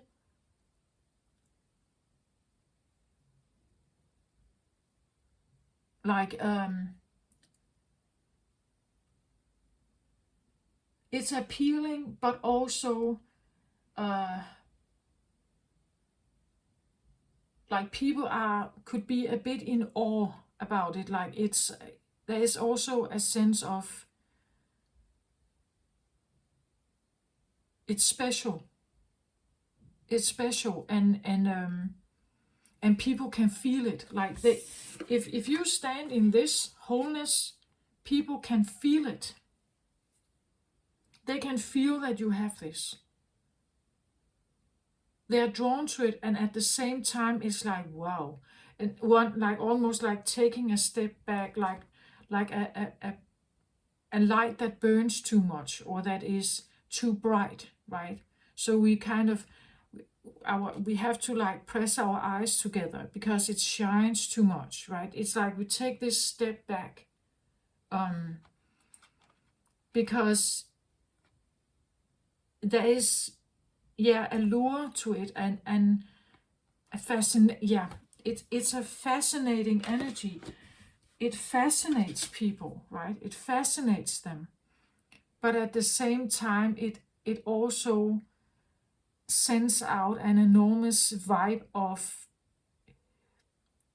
that it deserves respect, right? It deserves some kind of respect somehow. It's like it's ordained somehow. And that's what I feel like with a priest also. It's ordained with some kind of special light or energy.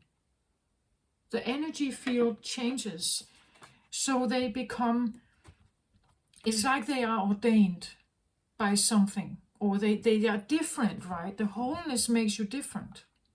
The wholeness makes this one different. People can feel this aura. They can feel the ordained energy.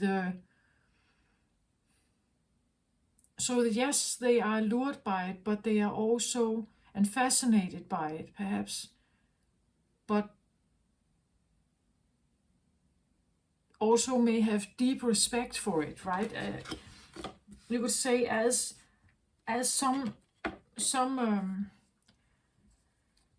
priests do have that, right? They have this like an aura of respect around them, because they're doing something special, or they have done something special, and therefore they are regarded as a hierophant, right? They are regarded as special, or they are regarded as maybe powerful. Like powerful could also be a fascinating, powerful aura somehow. I hope you get my point, but this is what I feel. It's like it wants to come in here. So from being more of a doormat to a ordained, powerful healer, perhaps here. Helper or healer or assistant. You are here as well, but here you are just worn out and not really respected or honored by what you do. Here you definitely are. This is different. And you are also not overworked, because you don't take the jobs. You're not taking them You don't take the jobs. They send it towards you, and you give an advice, but you're not taking it. You're kind of still, please just take this with you, or you are bouncing it off you. They say something to you, kind of bounce it back, like return to sender, right? Return it right back with maybe an advice or like a little healing aspect. We bounce it back to awaken what they need to like heal in them. That could be maybe you are beginning to have this catalyst like aura that when people see you, you may not see yourself as this, right? But when you walk through life here, once you were not like this. It was different, right? It was more like that. Now, when you walk on the street, the more to wholeness you get here, the more you just you do your stuff here. When people see you, like they may get fascinated by you, but the closer they get, eventually, you act like a catalyst. Like something within your aura touches their aura, and the energy you have, because it bounces back, it bounces right back in their face. You're revealing something to them, right? Because you have accepted your shadow. This one has. So you bounce it right back in their face here. Maybe people don't like you. I don't know. Maybe they don't like you somehow. That could be what this is, right? That if you encounter someone like this who has an aura of that, like it has a special frequency to it. And if you meet someone like this and your frequency is different, it feels alien. It feels weird or different.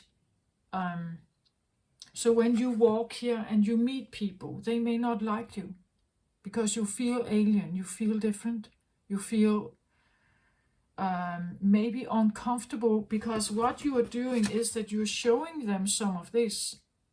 You may not even be aware of it. You've just done your stuff here. You've just focused on this, right? You've just focused on this here. I'm not sure about me. I don't know. Maybe I don't know what kind of aura I have. I don't know what kind of vibe I send out. And part of me may not even care about it, because I'm me, right? I'm like me. And I've talked about on my channel about this idea of coming from a place of being the scapegoat, and kind of wanting to change that into something else.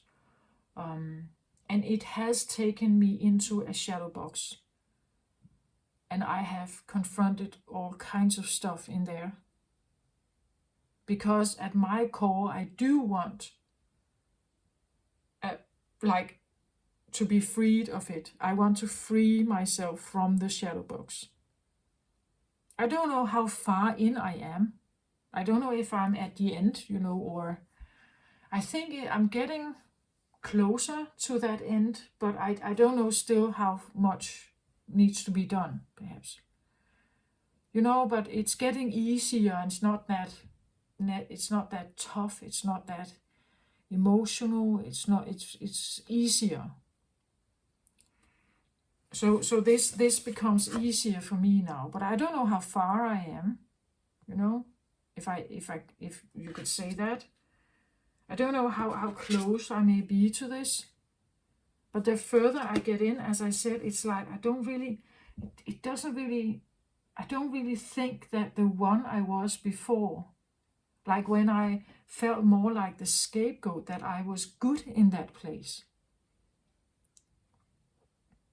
Because it was fake. It's not who I am. I was designed to become that one. And I did everything I could in there to somehow have a connection or something. I didn't feel I had the compass of knowing who I was. So that was kind of my option. But now I know something else. And I don't think that what I used to be was good. Well, it may have been good in some ways. But to me, it wasn't good. It was not a good state to be in for me. So the more I unlock the shadow box, even though I have considered it at one point to be unacceptable, something that is not, I can never let this out. The more I let this out, it actually feels more and more right to me. So things, your entire perception changes. I've lived most of my life, almost 50 years, by the role of the scapegoat.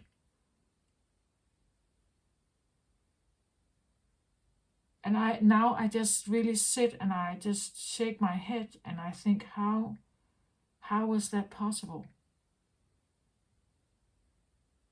The more I open the shadow box, the more I see how false that was. How unaware I was, how little I was, and how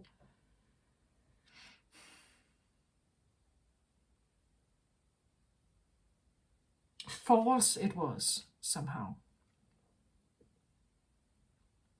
And the more I take out of these shadow things and I look at it, I kind of, oh, okay, well, maybe I'm also this. What's that like? What if I could just take this just take it in with no judgment or something? What is good about this and what is maybe bad about this? Or what is supposedly good about this or supposedly bad about this? Shadow work is all about that. When we think something is really bad, then look at it and think, could there be something good in it? Like if someone said to you, you're lazy, get up, right? But could there be something good is there good in being lazy?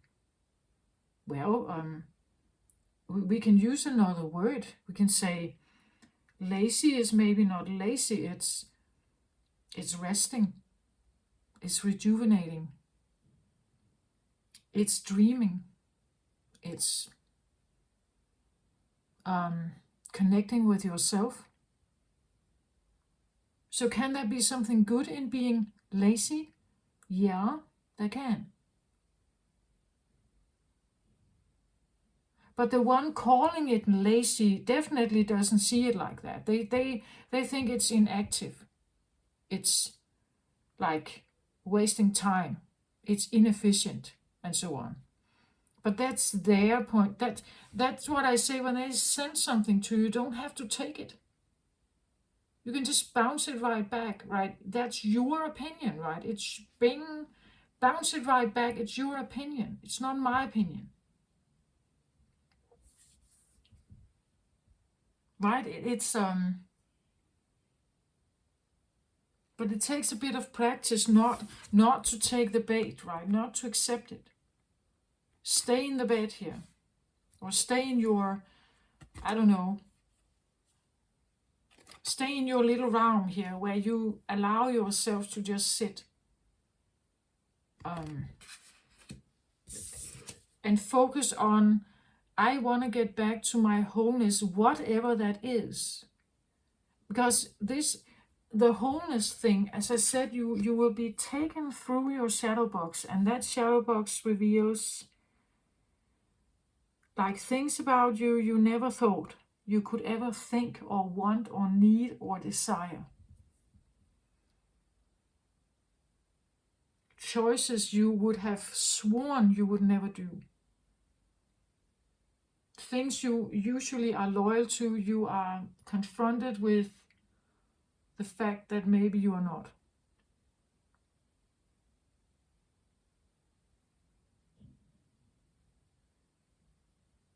And because when you get to a point of this wholeness here, it's because you have accepted, I want to say, all about yourself. You have accepted all there is to you. That's why. And when you have accepted all there is to you, you can look at yourself with pure love, with pure acceptance. And that is a major energy shift into wholeness here.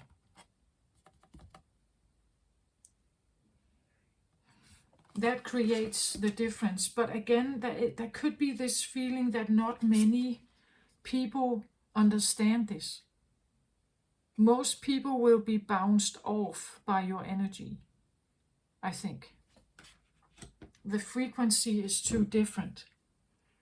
Only if you get in, like if you meet up with someone who is like this as well, of course, who has done this also, then your frequency will probably align.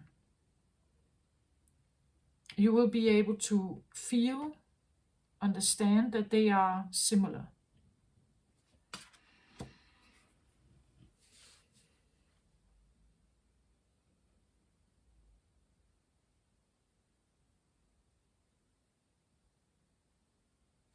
But this place may not be the most peaceful place to be in. Like the 10 of Wands, this is where you have just carried them. You have just had them. So now you want to bounce them off, and people may not understand this. Like they may not understand why you're changing your ways, why you're doing differently, why you want to suddenly create distance, right?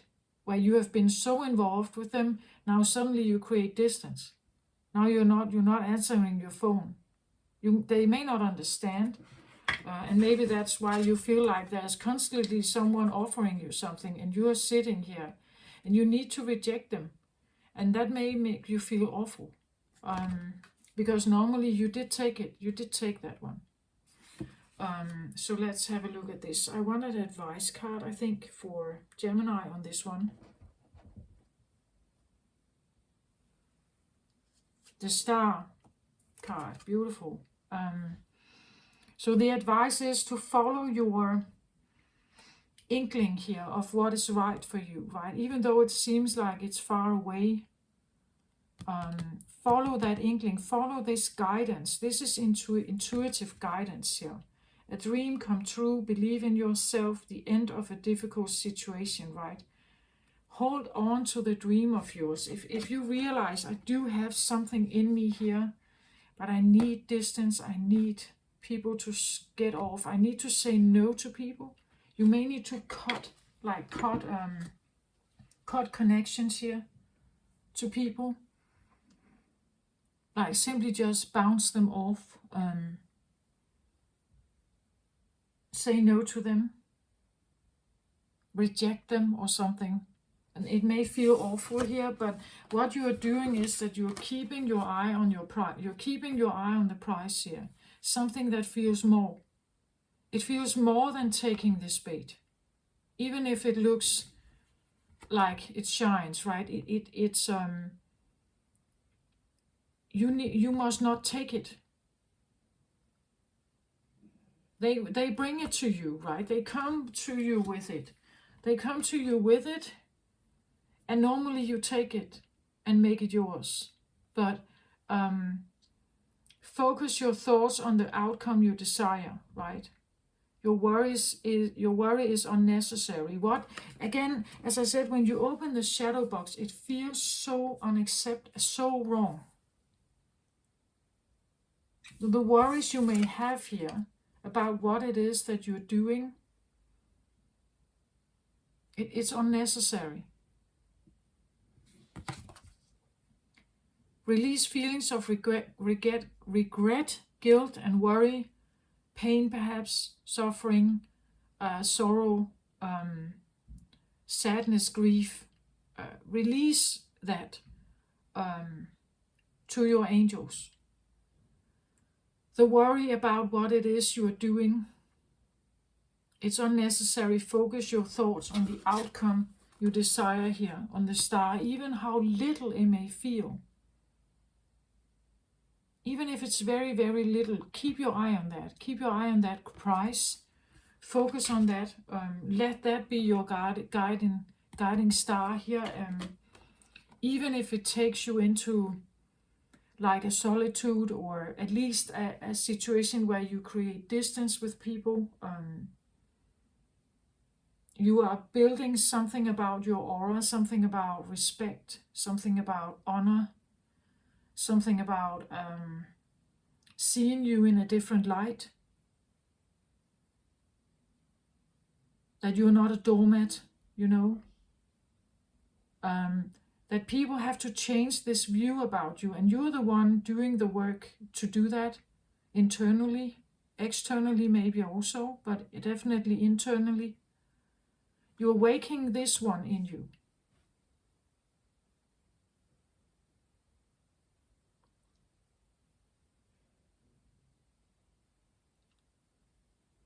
And I have the star here as well. So the star usually is Aquarius energy. It talks about also like cosmic crown chakra here, awakening, opening your crown chakra.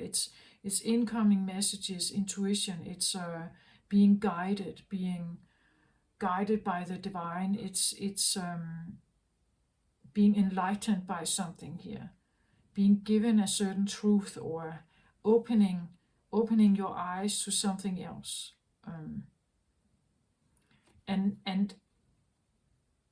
And when you do that, a dream comes true. Then you will have this one come out. And when you do that, that's why this is on the side here. The journey you are on is this, but the outcome, you could say, should eventually become this, that you become the healer of the ages, the one that is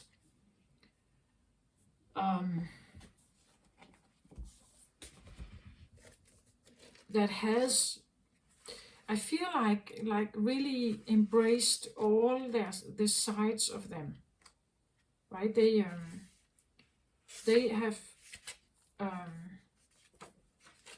have managed to get to like the most possible wholeness you can find here on earth.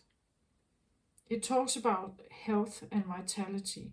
This powerful being brings the force of ancient wisdom and profound healing. The light of divine consciousness pours from his hands and heart, flowing to you with love and a powerful healing intention. This amazing entity is with you now, bringing resolution to physical, mental, and emotional ills, helping to unblock stuck energy and revitalize your life force. You may have felt this strong presence recently, and you may just be opening to the wonderful sensations now. You can call upon this emissary of miraculous transformation whenever you need vitality, balance, or renewal. Know that at the deepest level, an important healing is taking place. So yes, you can call upon a guide to come in, but I do actually feel it's because you have some of this in you as well. Like you are a hierophant. It's a driver within you, or a driving, helping hand here that is like pushing forward what it is you're doing now, saying no to now. The reason why you say no to something or stop doing something here is because this is kind of pushing or helping you forward here. And they are asking you to look at this, right? They have to like really, every time something comes out of the box, you have to look at it and realize, do I want this? Like, what is this? How does it make me feel? That's the only way you can get through to yourself, I want to say, like through to this one. Again, your wildest dream may be this one. Because they do have power, they do have knowledge, they know a lot. They are divinely guided, but but they're not a social butterfly. They could actually be quite a loner. Doesn't have to be. They definitely have distance. They definitely have a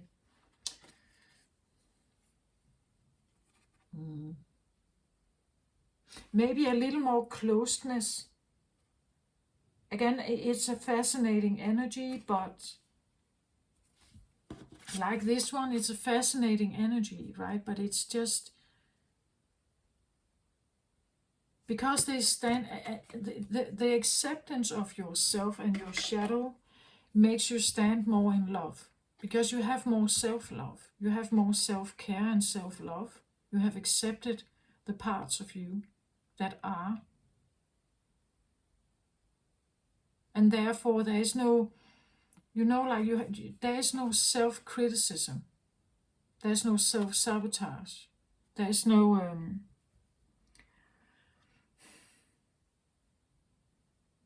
there's no self-judgment. The more you stand in love, the more pure you become, the more the different frequency you have, your aura changes here. And people can feel it.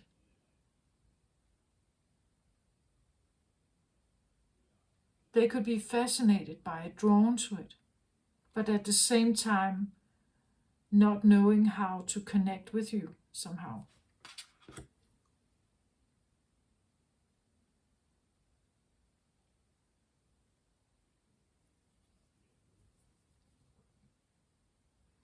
So the advice card is to follow this. Like even if it's just a minor inkling here, because he stands in darkness, that's very Aquarius, right? It's Aquarius season is in the, at least in the upper hemisphere, it's in the start of the year, around this January, February, and there's no much sunlight. It is quite in the dark. You still have, like Capricorn, there's only little shine to lead you, right? So even the most little spark of or inkling of something here, just stay with it, trust it, trust that it's leading you somewhere. That's how it felt with me. I just had this like little inkling of something, and I just kept with it. To me it felt like this it's Jesus. Like this one was Jesus for me. I felt like he saw me. I could and he was kind of offering, just follow me, just come with me here.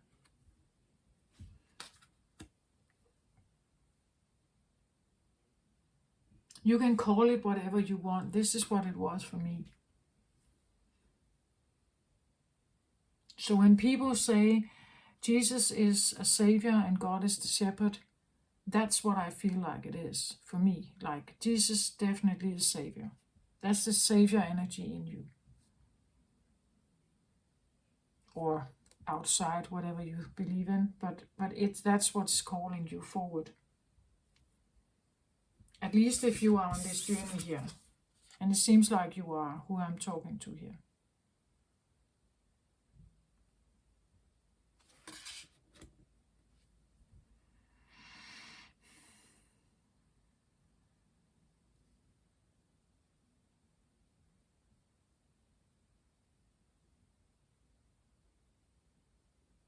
Can we have a card on the Ten of Fire here, just to... So the Sun card, interesting. This also came out, was in Taurus reading as well. The Sun is also fire energy, but it's a 1 here, right? So we see her bathing here in the pool alone. There's no one else here with her. She's alone here.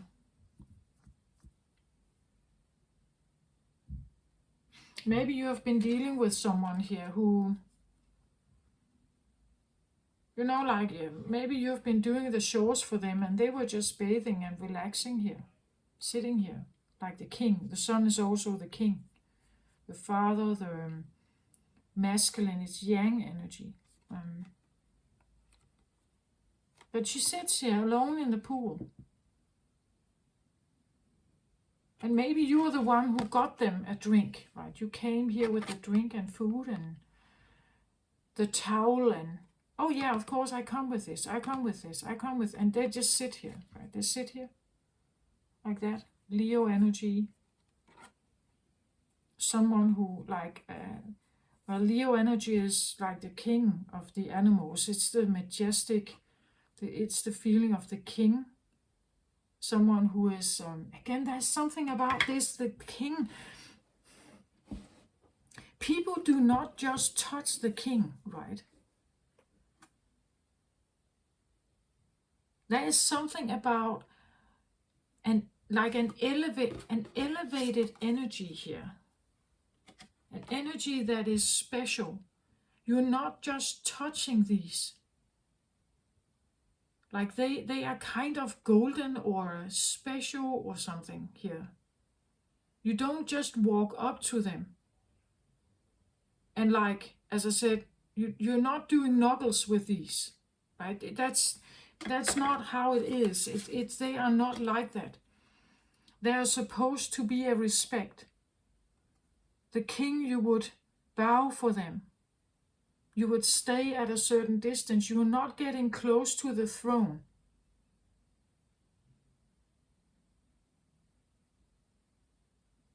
They are kind of like, yeah, there's this respect somehow towards them. There is something about the aura that makes you, that you cannot get too close to them.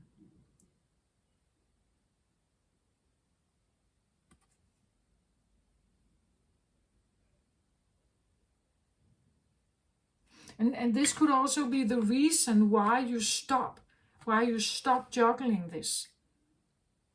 That you know that I want to work on my confidence. I want to work on my king or queendom here. I want to be able to be this one. I need to work on my self-respect, my self-reliance, maybe my and in that process you are actually approaching this one, right? You're approaching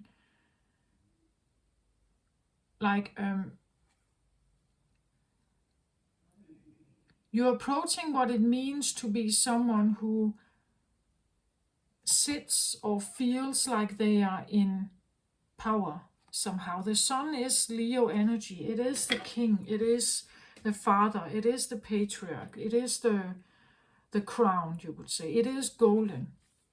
It is the crown. It is concerned with maybe power here,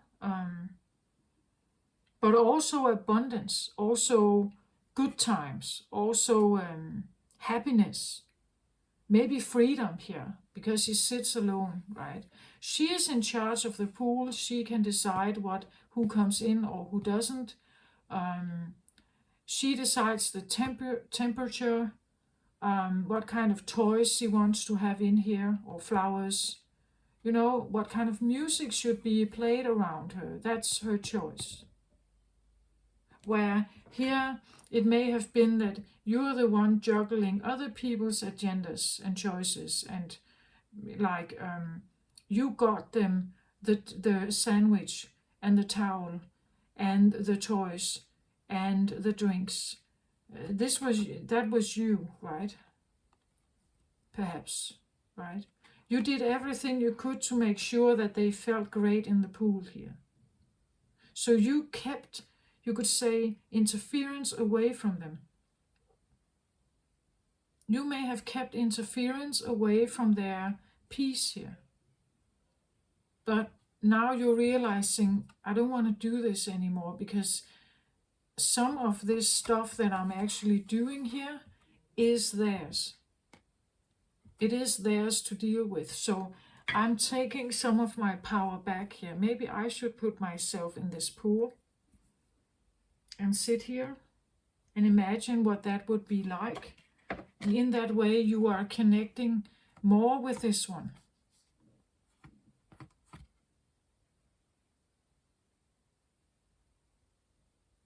It could be that you are also recognizing your opposite, as I said, that maybe this is your opposite. So this is the king and you are the servant, right? Or kind of. Or this is the hierophant or the priest on the pedestal and you are the follower, right? You are the assistant and this is the high and mighty healer or priest or something, right? So you're realizing a dynamic that has been playing out.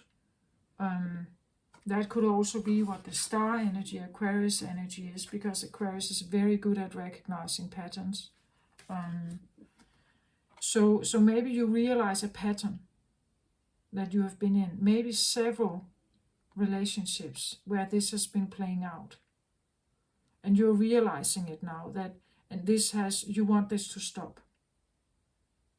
Because this one doesn't want to stop. Why should they? They are in dream, this is paradise.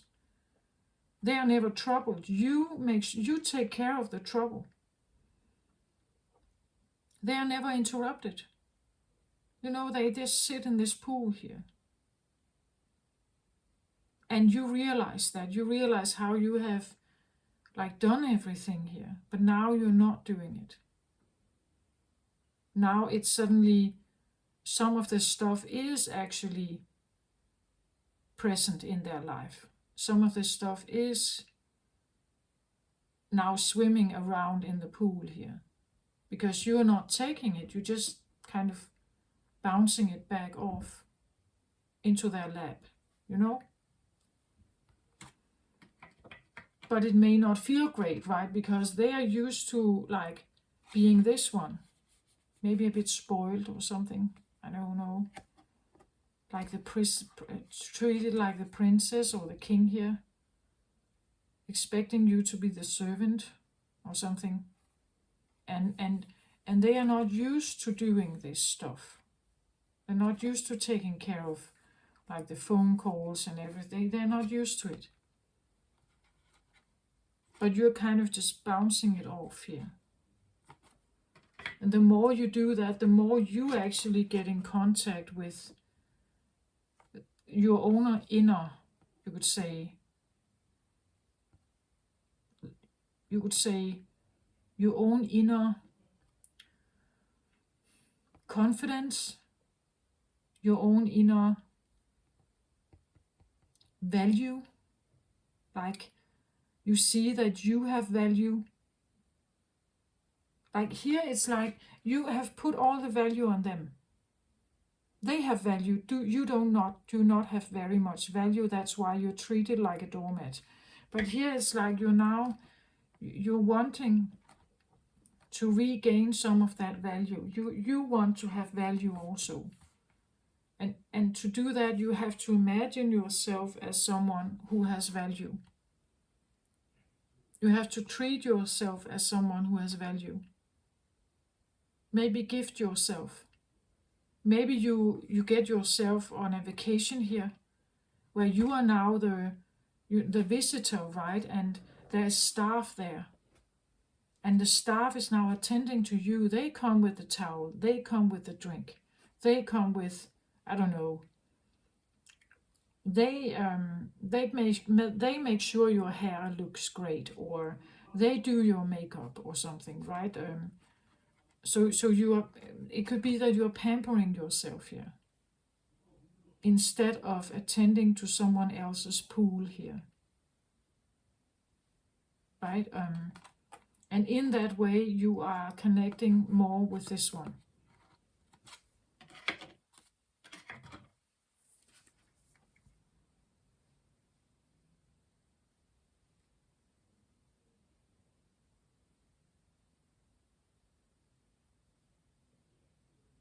Yeah, this is what I have, Gemini. I hope this helped.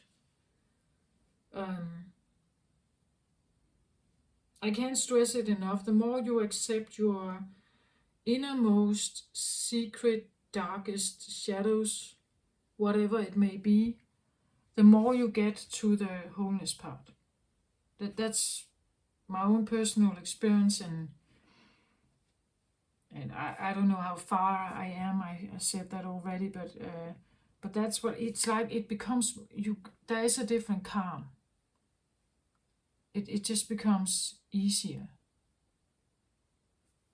And again, I don't really this idea about what is good and bad, and oh, this one is good and this one is bad and this one is off. Like I don't really.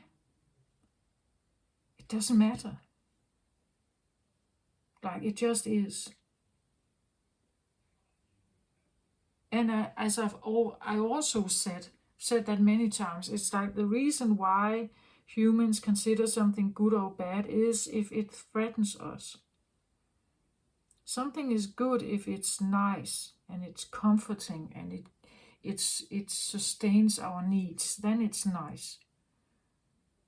If it's not doing that, if it threatens us, if it's not sustaining our needs, if it feels like it's draining us or like hurting us, then we consider it bad.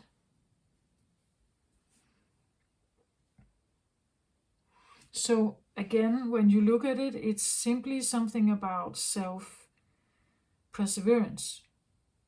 Can I persevere myself?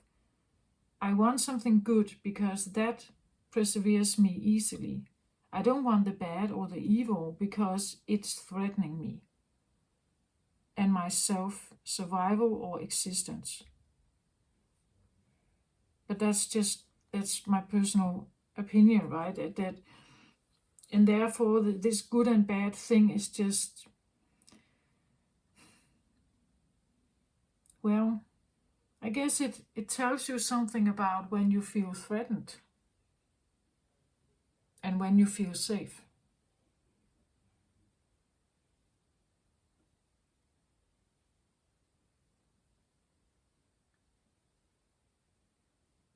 I guess.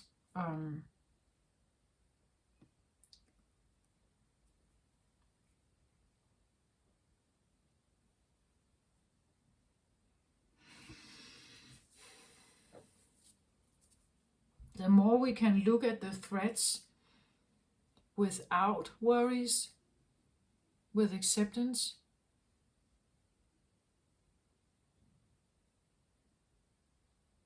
like without panicking,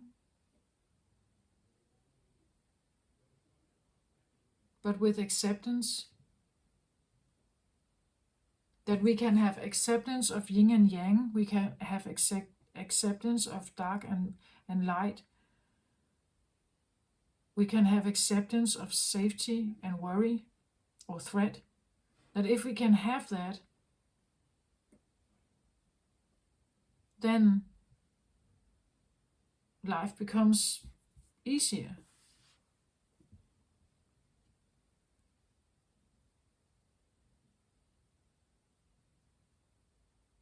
I'm not saying it's necessarily easy, right? I'm just saying if we can have this, it's different, it changes. Sometimes when something so-called bad happens, it's actually an opportunity to look at your life and maybe review it and maybe do something different that actually is more in alignment with you. So sometimes bad is not bad entirely. Like, it could actually be good also.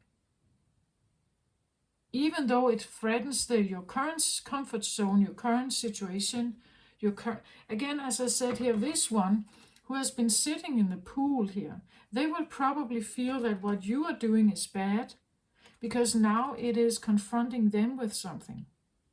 So they will feel threatened by their enormousness here, by their patriarch and being special and pampered here. That situation is now changing for them. They will feel this as bad, but you will feel it as good. Same situation. You see? That's what I feel like. It depends on who is watching, whose worldview. It's not really whether it's good or bad, it's just whether we feel threatened or not. And if we feel threatened, we may look at why we feel threatened, and if there could actually be something good in it.